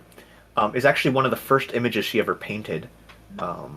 It's one she created in her youth when she was 17 years old, um, and it's thought to have been destroyed uh, during the revolution against the dragons, the dwarves versus the dragons. So the fact that it's here is pretty crazy. The prey she created when she was 23 years old. It was one of the first images she really drew um, publicly. And it was later in her education, another one of her images that um, is long lost work that is thought to have been destroyed. Um, then the open crypt she made a bit later in life, um, made in her mid adulthood when she was around 303. Another long lost work thought to have been destroyed, and then the void um, she made when she was 215. Um, and this is one of her first works. This is one of her first major works she created, and it was in her new age. Her new age was kind of considered when she really stepped into her groove of being a world known, regional known artist. Again, something thought to have been destroyed. So the fact that it exists and um, the fact that it was made very early on in that age of her art um, means that I mean this gallery here is invaluable. Yeah. Juniper is like giddy with like she's like, this is my whole thesis. This is going to be my master's thesis. I'm going to look at this. I don't even need to worry about the Dark Ages anymore.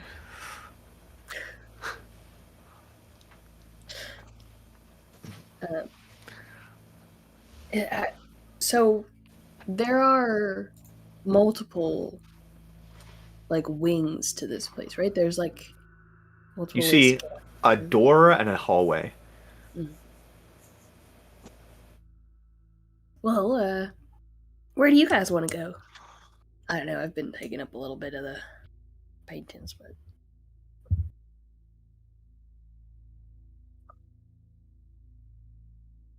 I imagine the Izukan. paintings yeah, one of those like velvet Yeah. ropes that surrounding. Havoc is for guard Yeah. standing. Izukan will ask the golems where to next. Because Izukan has been paying attention, right? So this entire time that Havoc's been bullshitting, talking to Izukan, Izukan hasn't been paying attention to Havoc. There are Izukan has two. been paying attention to the golem and what the golem is saying. There are two rooms. There is the painted room and the color room. Which would you like to see first? Painted. Yeah, painted. You watch as the golem walks forward, and you see another set of those double doors, but this time it kind of pushes them, and as it pushes them open, it looks around, and there's a set of door jams that it kind of kicks under with its foot. We haven't had guests in some time. Thank you for coming. Thank you for showing us around. Indeed. It is my pleasure and my purpose. You guys are led to a wing where you see what looks to be like a room full of like art supplies, where it looks like she painted things, and you can see a table where there is a large. There's not a canvas, but there's a frame sitting in front of a wall, and there is what looks to be like a small little sketch in the bottom corner with Frodolangelo's signature. And it looks at you. This is an interactive painting. We encourage everyone who visits the gallery to come and contribute to the piece of art.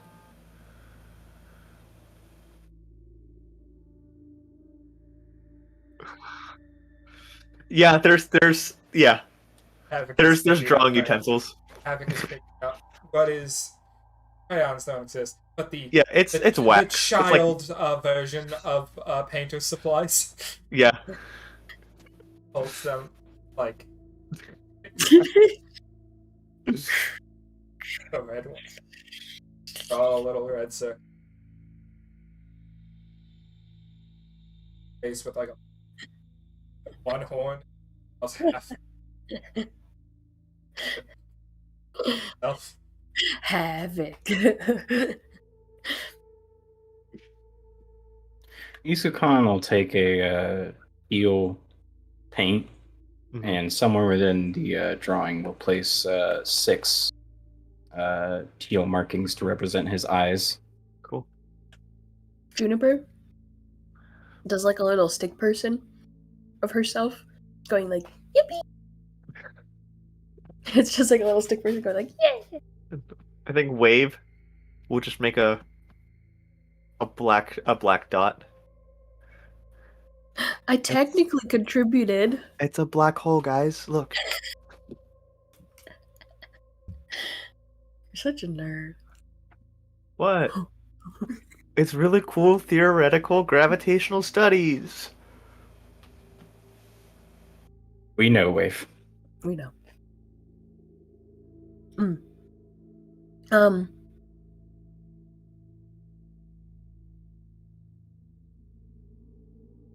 You said that there was, so we're drawing on like the sketch. You're drawing basically it's just the wall. Oh, Um, okay. Yeah. But there's a frame around the wall. Mm-mm. How many other little drawings are there? Like, There's legitimately just well there would be 2. There would be Frodolangelo's, and then there would be some music notes up in the top left-hand corner. it looks like this museum never really opened. Have you had many visitors? She asked the golem.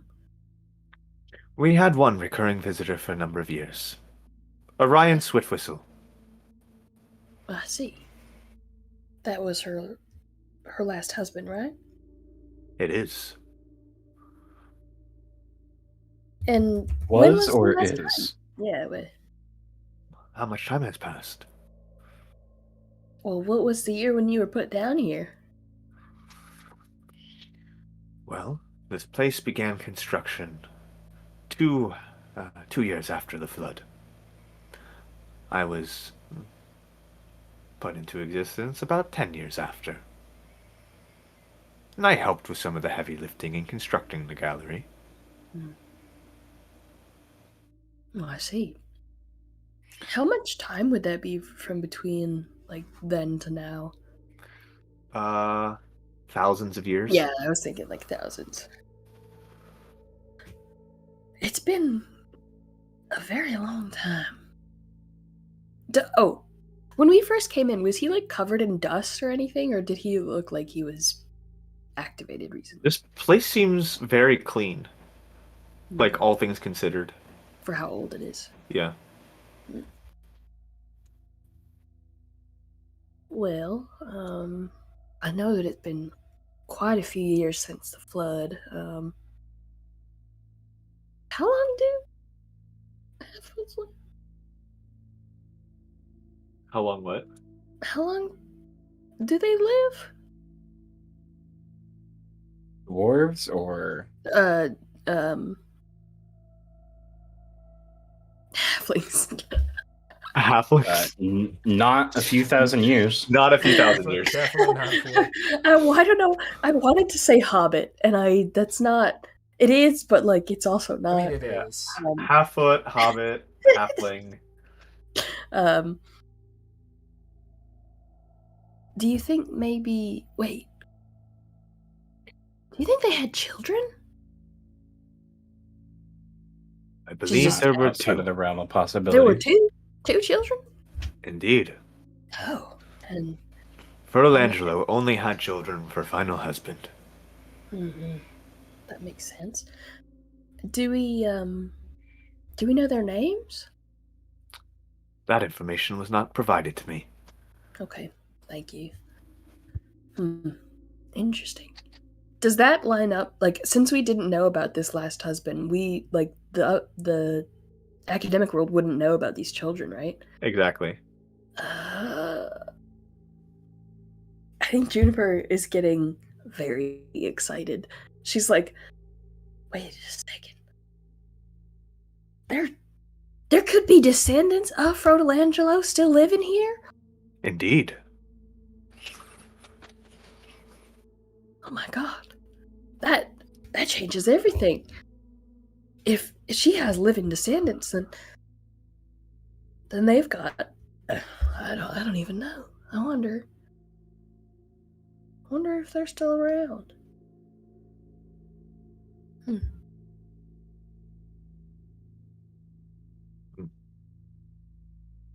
A mystery.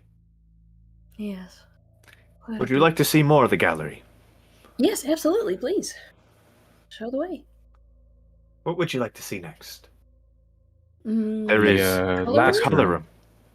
There's Yeah. a color room. We can also go to the workshop. Oh, let's go to the color room and then the workshop. Indeed. You'll have to meet me on the other side. I cannot fit through this door. And it kind of turns and gestures to a smaller door out in front of you. And as you step through, you see it starts walking back the way that you came from. As you enter into this room, you can see what looks to be one painting at the very far side of the room. What looks to be three colored crystals, one red, one blue, one yellow. And then they're all reflecting light from what looks to be a small little branch of like a little sapling tree that's kind of sitting in a glass case, and you can see a bunch of light just pouring out from this thing. Everyone make a history check. Mm-hmm.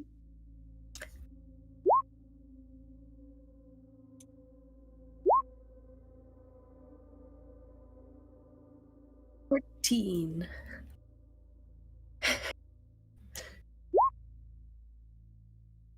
Yeah, it honestly makes sense. Izukan doesn't know what this is. But the rest of you recognize that this looks to be a branch of an Elden tree.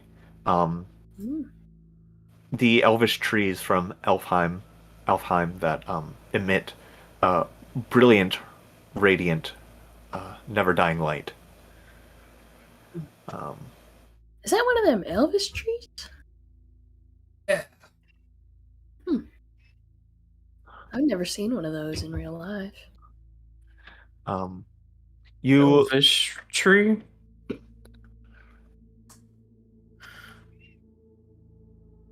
Yeah, you look at the light and you can see there's a painting on the far end of the room, which depending on what pieces of light are hitting it, you can see like a different image. Mm. Um, so what it appears to be is it starts off as what looks to just be a forest when it's hit by the yellow light. When it's hit by the blue light, it looks to be like a great castle was built here. And then the red light, it's actually like there's bits of ruin. So it basically shows as the land is taken from a castle, then it's nothing, then a castle, then it falls into ruins. And depending on what light you kind of turn and shine onto it, it reveals more and takes away. The weird use for this.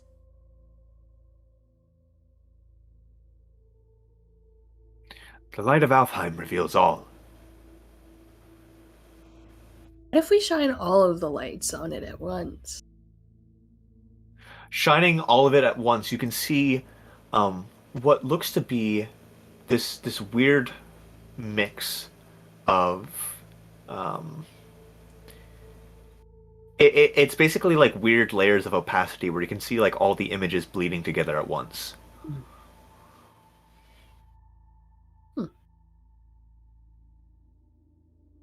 What if we turn all of the lights away from it and then use a torch? Does it change at all? It does. There's nothing. Oh, It's just a blank canvas. interesting. Is it hey Wave, can you see if there's magic? I mean, I'm sure there probably is because it's an invisible painting, but can you see what's going on around here? Yeah. He starts detecting magic. He kind of finishes. It's not really clear. I mean, that tree's definitely magical. That's about it. Huh.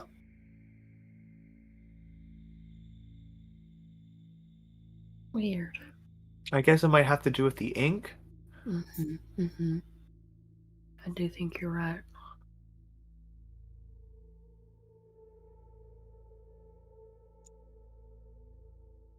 And the golem kind of looks. That would be correct. As it gets to the room finally.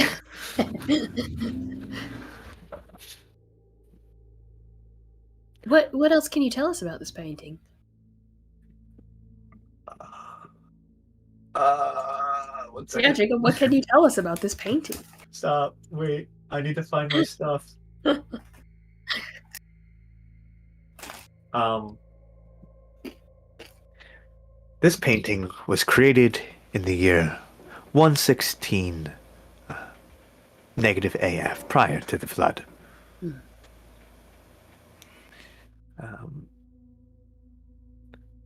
Yeah. That's all. That's it. Okay. Thank you. Thank you so much for that. Very helpful. Indeed. I'm here to help. Overall, how would you rate the interactivity of this exhibit? Oh, 10 out of 10 easily. It's a lot of fun. Excellent. Unfortunately, my next set of protocols I can't fulfill, given the information I have now acquired. The plan was to take feedback and modify the museum. But seeing as time has passed, and any known descendants of Frodelangelo are unknown, I cannot make changes to the exhibit. I see. It doesn't really seem like you need to change much. Are you the one that's been keeping this place clean? I have been inactive. The place is kept clean because of some fine spell work that Orion helped create. Orion was a very intelligent bard. He helped infuse Frodelangelo's work with magic. Can you tell me about him? Does he... is he from around here? I don't think so, being a half-foot. He was. He was an outsider. Traveler. But he settled down here. Returned home, where he swore he would never return to. And his first time back, he and Frodolangelo Stonepainter met. He did not know who she was. But eventually they fell in love. They had a small ceremony. Juniper's like furiously writing down everything the golem says about them. Yeah. And then what? They had 2 children. They died. Yeah, that checks out. But before they did, they created this final exhibit.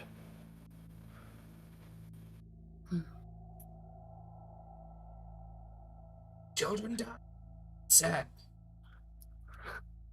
Everyone dies.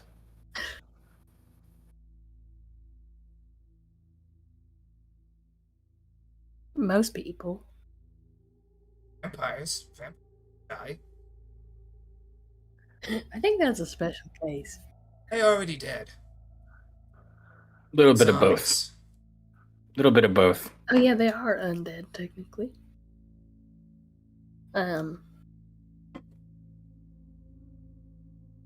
Is there any, like, indication that another person has, like, moved any of this stuff before we came in? No. You guys are legitimately the first guest here. Okay. Besides Orion moving everything.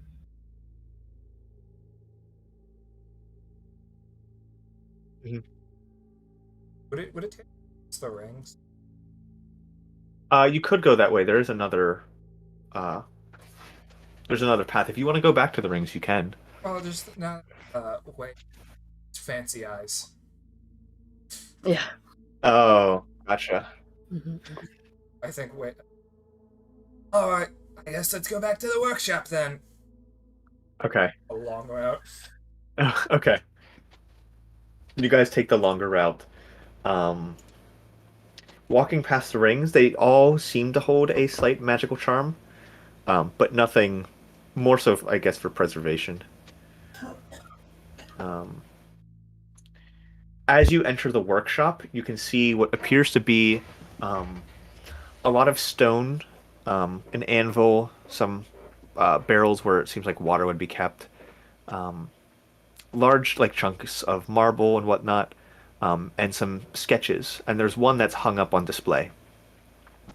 And you can see it looks to be a large stone sarcophagus. And as the golem kind of looks at it, this was Frodo Angelo's final piece. Indeed. She's in there? That is what I believe. That is what I was told she would be put in. Oh.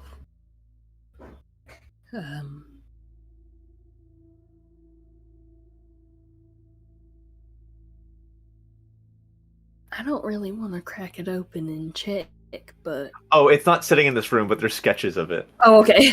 Yeah. I was like, she's in here with us right now?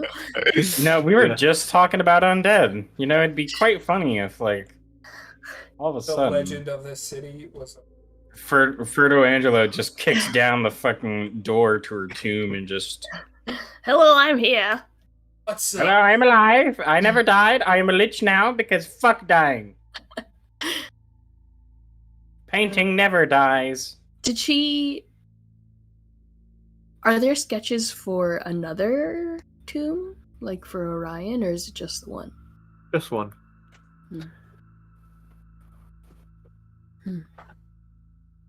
If you're interested in more sketches, there are Frodo Angelo's sketchbooks in the next room.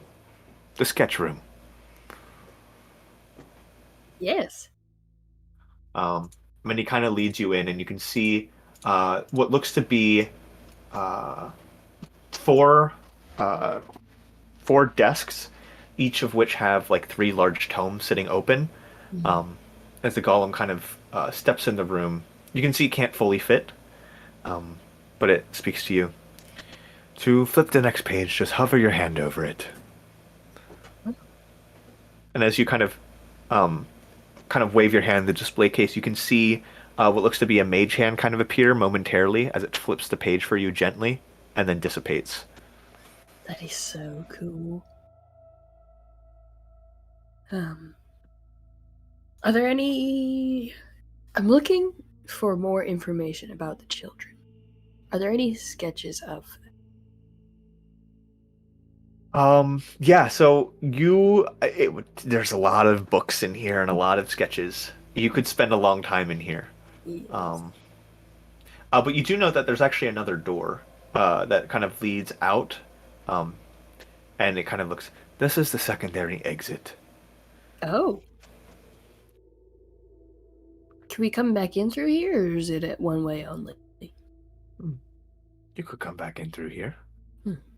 Okay. The other way is broken. Fun. Guess Glad no, to if hear it was the attraction out weird of that. um.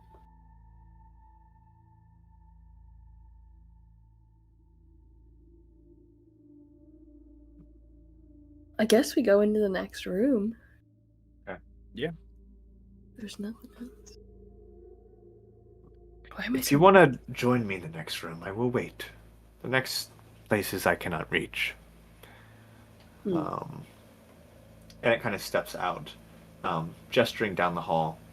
And as you walk into this smaller room, you can see there are 4 display cases and what look to be 4 crowns, all within pillars, like set on pillars and glass display cases on it. Um, these look to have belonged to the royal family of the city of Daimdur, um, which was Fertalangelo's home. Um, and they were crowns that Fertalangelo had handcrafted for the royal family, but seemed to have been given back to her um, at some point in time. There's a crown for the High King, which has like a blue sapphire. Um, the Queen, which seems to have a set of teal gems kind of around the crown. The Prince has a large green emerald, and the Princess has a lot of red rubies kind of scattered throughout it on their crowns. As you step back into the hall, the golem leads you to what seems to be one final room, and this is a reading room, the library. You can see what looks to be a bookcase full of books to just kind of pull out and grab and read, and it's listed that these were amongst her favorites. And you look and see there is a large autobiography that sits open. Again, in those cases where you can kind of flip and turn.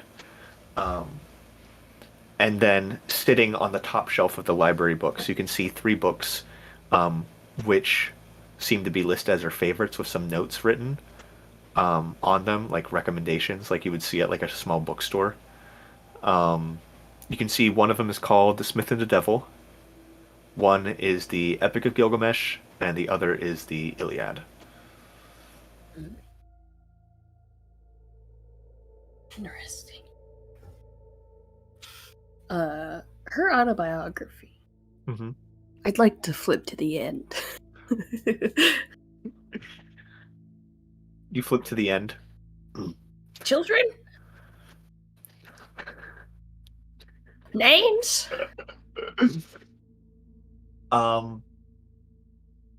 If only it was that easy. Yeah. You flip to the end, and it gets deep into detail about, as you kind of flip back, there's talk of this final project, where she wants to hopefully get all of her pieces in one place. But there is something weird that kind of stands out as you kind of read through it. There's the line that says, "While I wish that one day all my pieces could rest here with me, I must unfortunately realize that that is an impossibility." But no matter how hard I try, you can't fit the moon in a keyhole.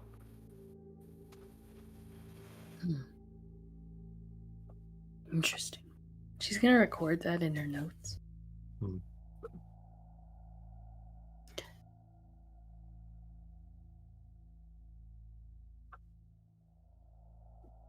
Anything about her children at the end of the book? Well, you gotta look at the part. It's like, hey, this is where they were born. Is there an index? A table of contents? There is. I use. Yeah. Um, But it seems to be, yeah, it seems to be broken up into some different ages, but it's thick. This thing is like 500 pages. She's a dwarf. Like she lives a Yeah. long ass time. I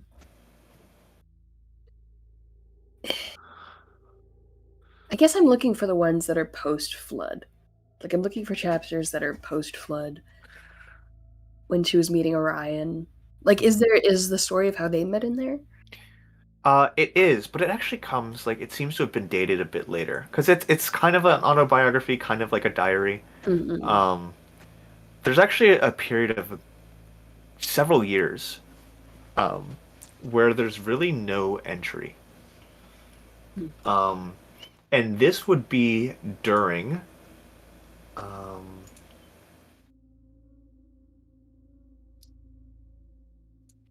this would be starting from the year -132. Roughly around this time is when it starts to fizzle out and then kind of disappears until about 2 years after the flood, which is when she's it seems her and her husband met. Roughly around that time, because that's when this place started being built, was 2 AF. Right. Huh. I wonder what that gap was for.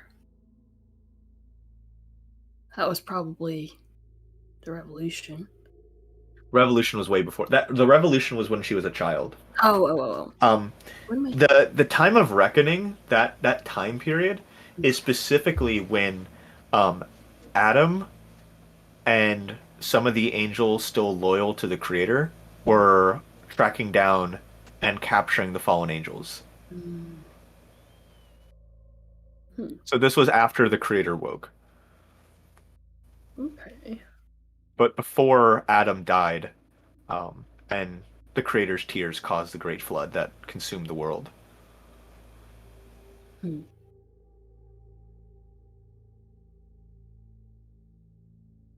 Oh.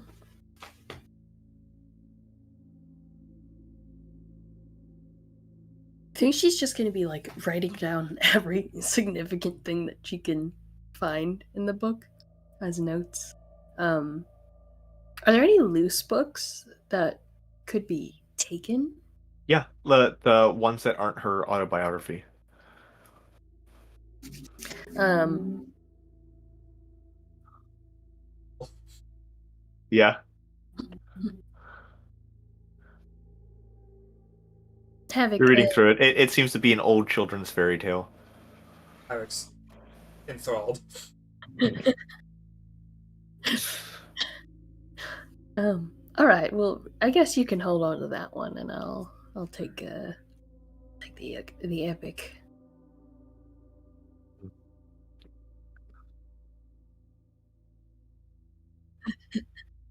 Eric's on. Just And looking one at the ratio. pictures. The Smith. And how do you say this? And I know that one. Neville. Oh, that one. um, as you step out, you can see the golem kind of waiting for you. And you can see what appears to be a final door, as it stands out there. And its hand kind of goes into a bag and pulls out a key. This is the final room. But before you can enter, I must have you answer trivia. And you can see on the door in Dwarvish, there are 5 questions.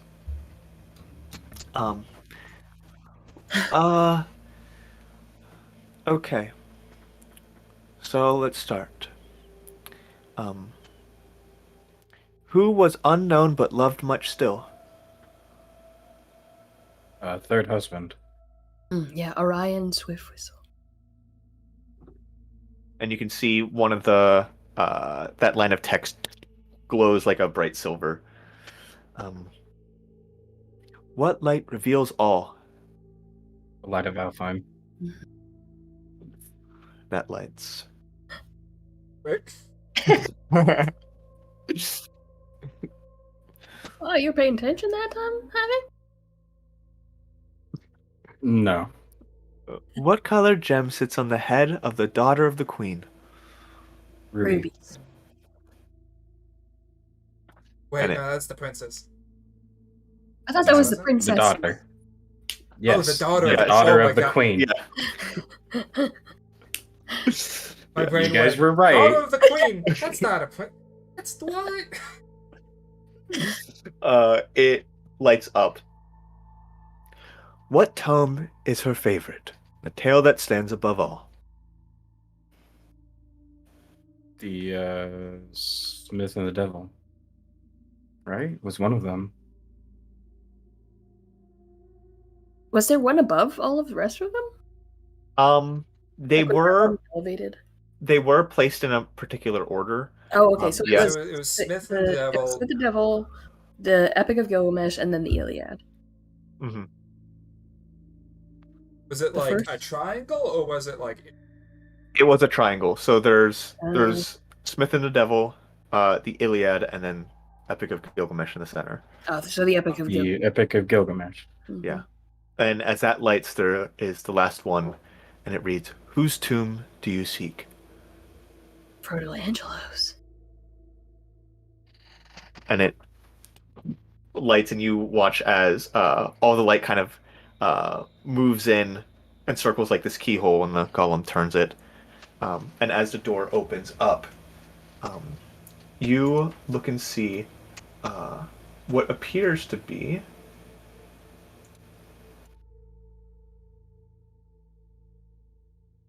um, a a large sarcophagus sits in the center of the room.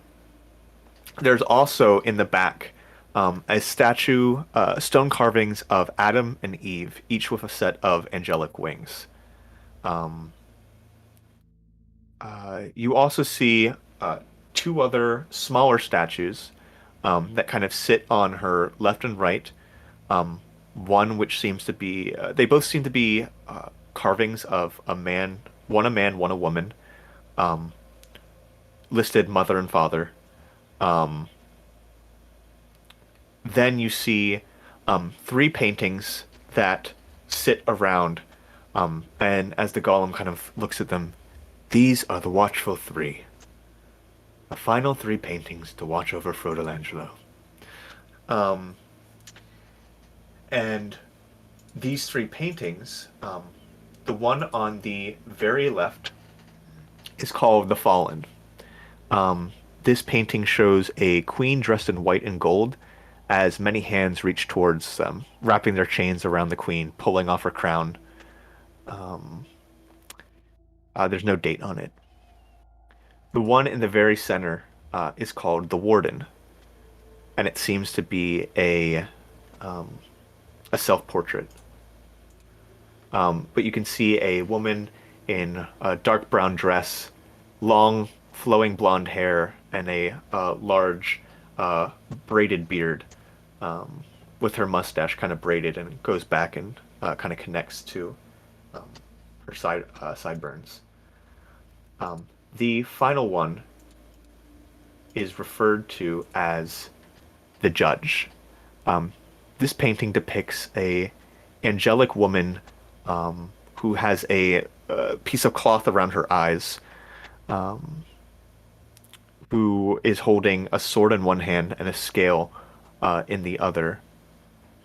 I'd like you all to make history checks.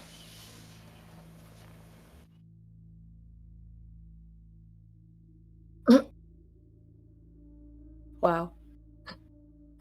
Wow. Oof.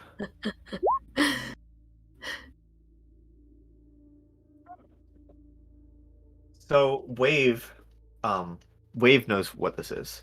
Mm. So I'll kind of look. Oh, this is the angel Thray. She's the angel of justice. She I think the story goes that died. Um, she died helping capture all the fallen angels.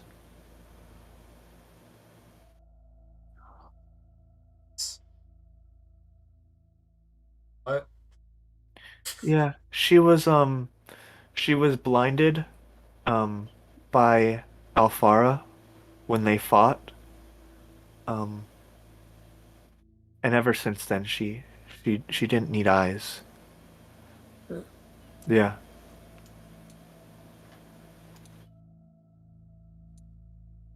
Yeah. Yeah. And you do note you can see the bandage kind of growing across her eyes, but you see um one eye still has like a glimmer of light kind of shining through the wrapping.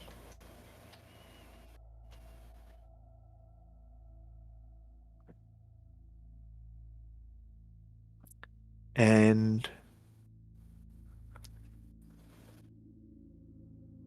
Yeah, the golem stands before you here, and you can see the large sarcophagus that sits in the center. Seems to have all sorts of runes and sliders and levers. Like it doesn't seem to be like a clear distinction on where the lid starts and the bottom piece ends. It seems to be like an incredibly complex stone puzzle. Um, yeah, and sitting on the top, you can see what looks to be a sculpture of Frodo arms crossed, eyes closed, in stone. Is this her real tomb? Indeed, So she's in there. indeed.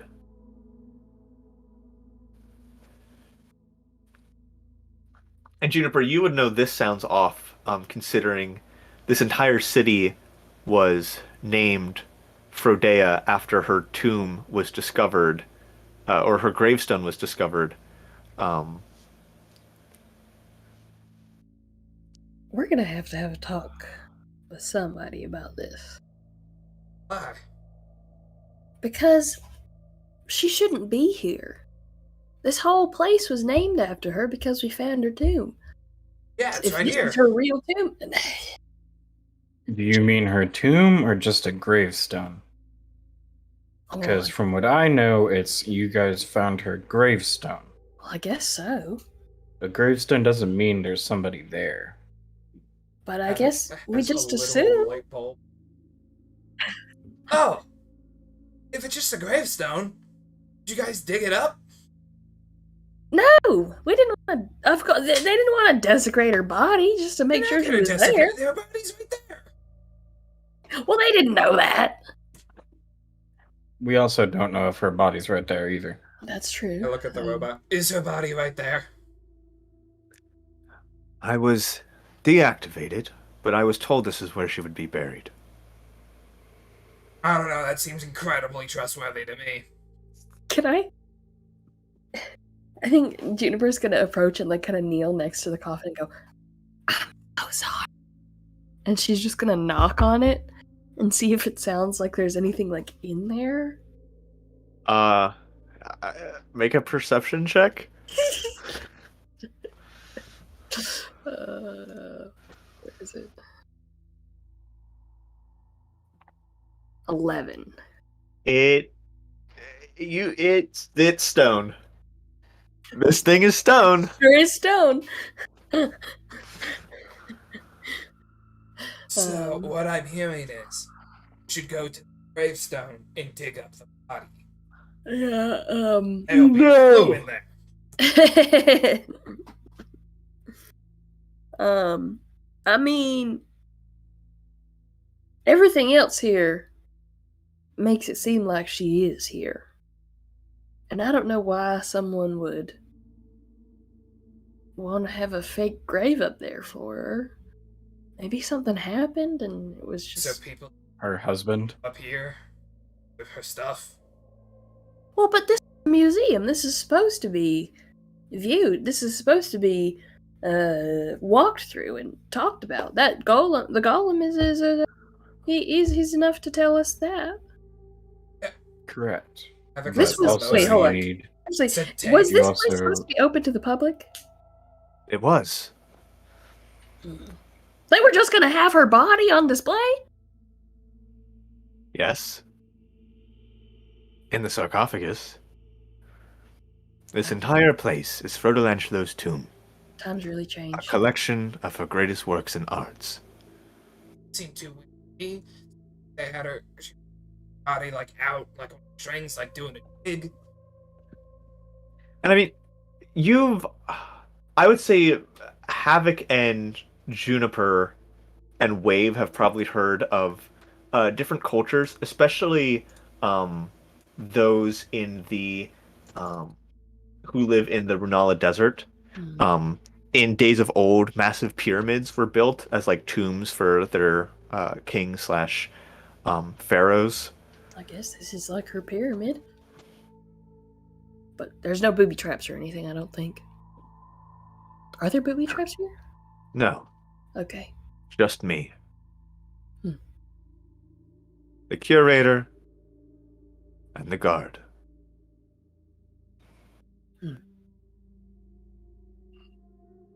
Well, what were you saying before, Izukan? Protection purposes, for protecting the tomb itself. Just because there's one golem does not mean that the tomb is protected. It's true. So, while Frodo Angelo may have intended for this to be a museum to be put on display, we don't know the time of death of her third husband or what decision her children made about this place either.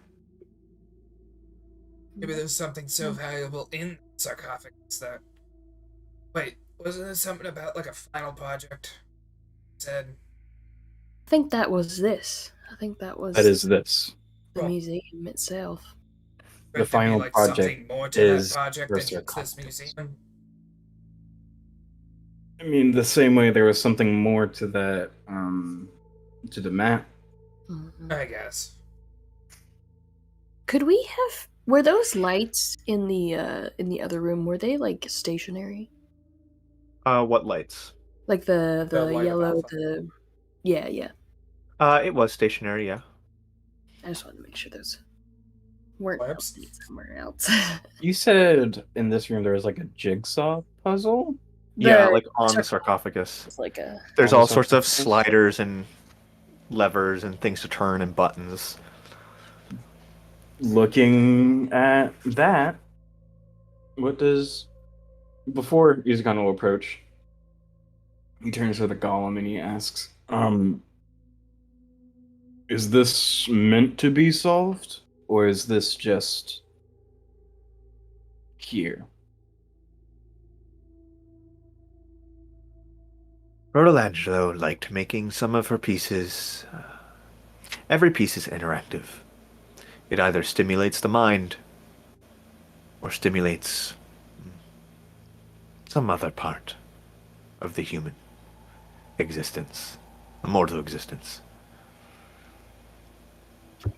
While I cannot tell you what her intention was, one can only simply draw from her previous works. Every piece has a purpose. Nothing is simply for show.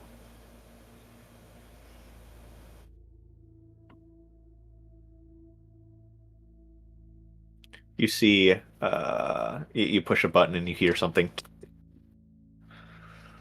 Something clicks within, and then sounds like it unclicks. Same thing. Is there? He goes for it. He goes for it a fourth time, and Izukan just goes smack. Stop. Oh, Other hand. is there like a? Izukan grabs him by the scruff of his jacket and just lifts him into the air. Yeah, you've been bad, so now you get put into air prison, Air jail. air jail. Oh, and actually, I'm sorry. No, never mind. I thought I'd messed something up, but I didn't. Okay. On Hey, each side. Izukan, you guys got this. Havoc, you can keep pushing any buttons you want. Although,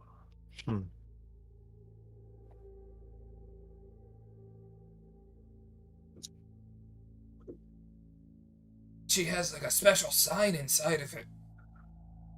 Sarcophagus, it says, "Hey, you did it." Now close it. maybe. Is there any imagery from the paintings that are around it that show up on the sarcophagus? Like the hands from the Queen's painting or the... There's not, but it does bring up some questions. Like, the name of these paintings seems fine, except for when you get to Frodolangelo.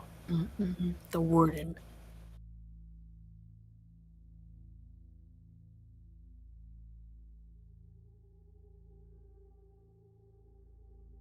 Wait a second.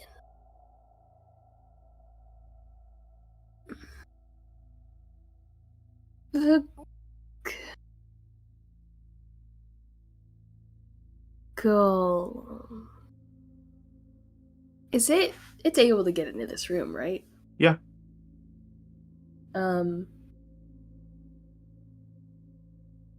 Looking at the golem, does it look like her? Yeah. Yeah. It does look like her. Mm-hmm. It's like 2 times the scale, though. Like it's definitely way bigger. But theoretically, her body could fit inside of it. Theoretically, yeah. I'm not saying that's what it is, but it could be. No, there's just one. Oh, I thought. There's two other statues, but one golem. Yeah. The other activation noises that we heard when we first came in, Mhm. were those just like the lights turning on and like, okay, Doors unlocking, lights turning on. okay. Mm-hmm. Sorry, no, the ward. Mm-hmm. Is it basically? Is this thing at in all, or is It's hung. Can it be removed?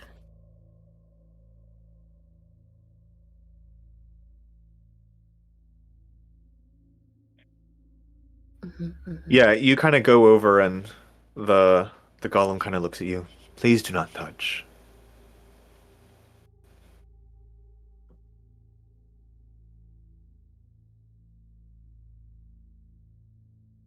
The golem kind of walks over and grabs your hand. You kind of look and there's nothing behind it and it pulls you back.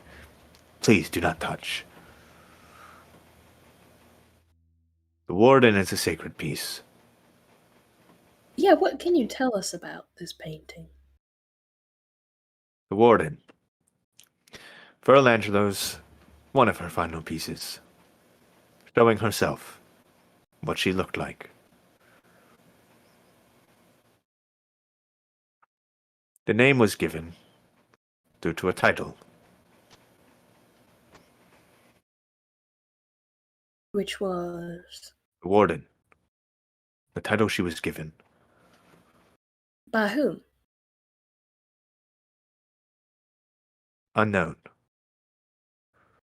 Hmm. That information was not provided to me.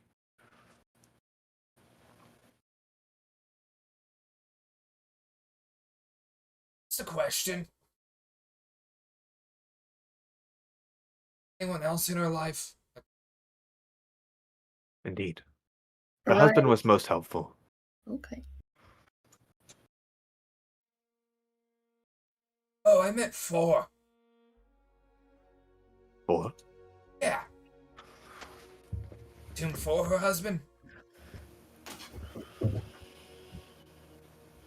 that was not the initial purpose. I do not know if she made a tomb for her husband. It's a bit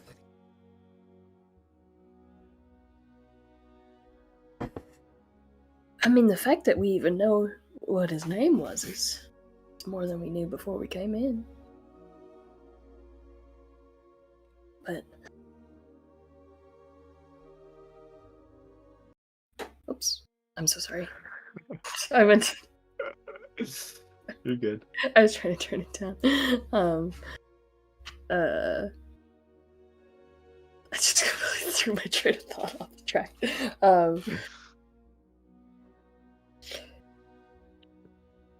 Is there a part of the sarcophagus that looks like it needs to be like pushed in? Like, is there any part of Frodo Langelo, like her, like part of the coffin? Is there anything that's like raised more than the other things? Part of her is interactable. Like her hands are crossed. You notice some of the fingers you can pull like a lever. Her eye pushes in like a button. Her nose turns like a switch.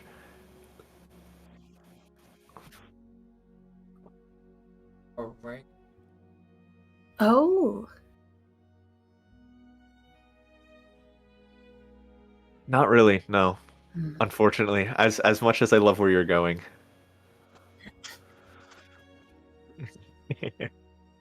Um. Hmm.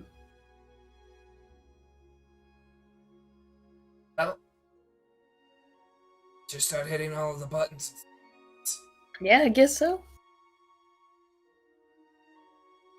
Yeah, randomly hitting buttons and pulling levers. Yeah, you quickly realize it's not going to be helpful. Oh wait, okay. So how many buttons and levers are there? There are 62. 62? Okay.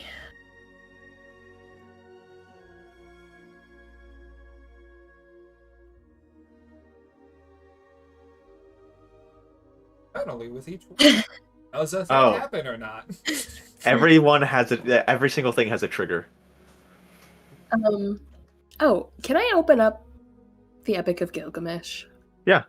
And like see if there are any pages that are like marked in any specific way?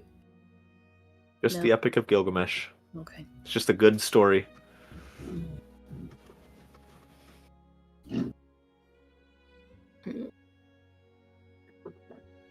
62 buttons and levers. And switches. And switches also. And sliders. And sliders also. A hyper complex puzzle. What about the statues around it? They're just normal. There's no like levers or buttons on them. Nope.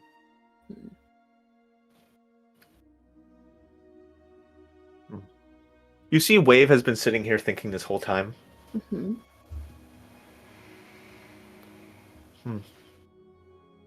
What about the questions outside?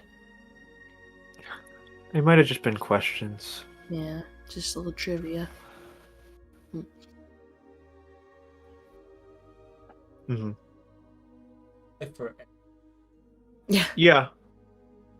Pretty much all it says is, that's what you would see on like a gravestone. Here lies Frodelangelo Stone Painter. Gives her date of birth, her date of death, which was 30 years after the flood. other to the No. Yeah, not survived by or like remaining family members or anything like that. Okay. Known, it would say known by many, loved by all.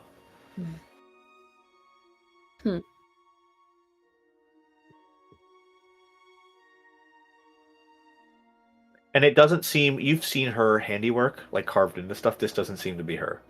Oh, okay. It seems someone else carved these words in.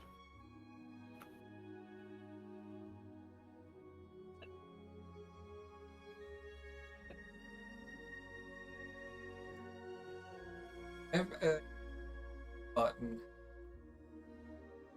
Right. Mhm. How about Like, do they all reset? yeah, if we give them like if we hit the button or the lever or the slider or whatever, does it then like wait a couple seconds and then revert back to how it was? Yeah. Yeah. So Yeah, everything. Yeah, you could systematically go by one. It'll probably take a while. Probably not something you could do in one night. Mm-hmm. This exit that the Mhm. golem told us about. Mhm. Is it just like a regular door? It seemed to be one that was locked, Okay. so it might have to go and open it for you. I feel like we gotta make sure that her body's not in the grave where everybody thinks she is. But I also don't want to leave this place because I want to figure this out.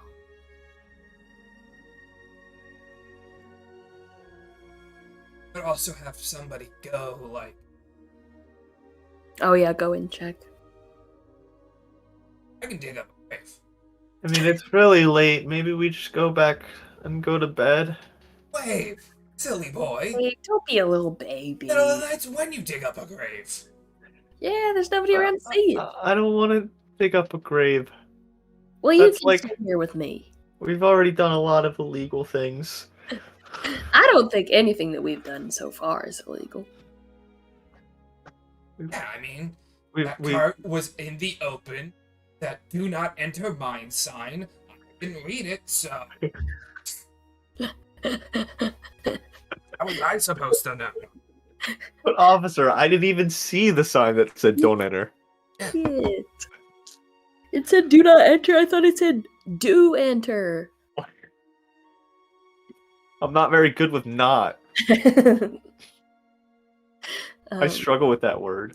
Thought it was an abbreviation, NOT. Now, on time.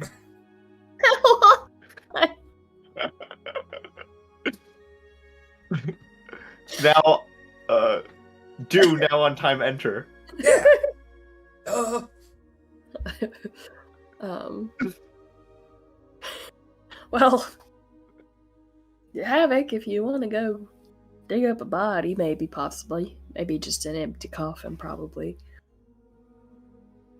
Yeah. But I don't know how far are we from the college? How far are we from the university? Because I don't know. that We trip- went down the mines for a long time, Yeah. and then we walked for a few hours, guys. I think it's like 3 a.m.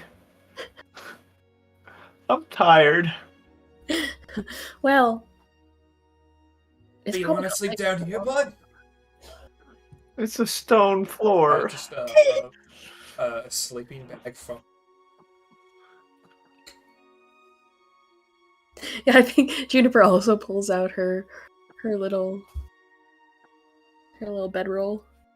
You guys realize Izukan hasn't said anything in a minute, and look in a corner, and Izukan has a bedroll out, and it's like, He's got Already sitting down.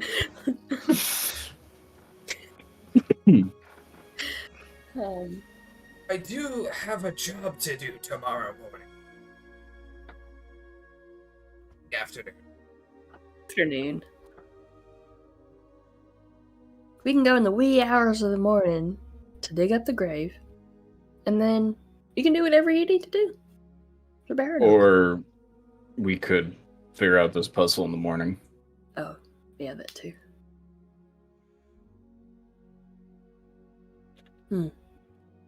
All of them understand. Like it's her finger. Yeah, Push it. Yeah. of the sarcophagus. hmm Checking the different books that she liked, is there anything that's related to like 62? Mm-hmm. Oh yeah, check page 62 of each of them. Yeah. Or we can has get, like we can some get more. significance? We can get more into that next time when we have the time for it. Fair. But as you guys pull out sleeping rolls, and Wave just has he doesn't have a sleeping bag, but he just has like a bunch of jackets and coats I think and Juniper scarves. would be like, here, Wave, you can use my bedroll. I'm used to No, sleeping. it's okay. I don't mean to.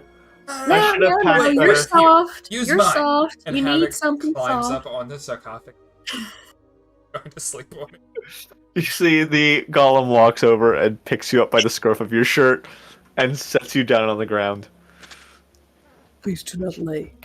Epic if goes that- to get what if back that's up, how and you solve Izukan the just puzzle? grabs you by the ankle. If Epic goes to climb that's- back up. Solve the puzzle. Somebody, I height in size to sleep on it. 6 to For 10 8 or hours. 6 hours. Oh my gosh. As you guys I all wish it find was your that rest. simple. Yeah. As you guys all find your rest and recover after a long and exciting day, that is where we will call the end of today's session. And you can all level up to level 4. Yay! Boots! Izukan's gonna be doing 4 attacks a turn. Hee hee XD. Dang. 4? Wait. That's Yes. level 5 is 4 attacks a turn, I think. Yeah, level 5 is 4 attacks. Yeah. So you're doing Alright. 3 right now. Still. It's okay. All right. Thank you so much for joining us. We're again still on that every other week schedule, so we won't see you next week, but we'll see you the week after. So yeah. First. Yep. Have a great one, everyone.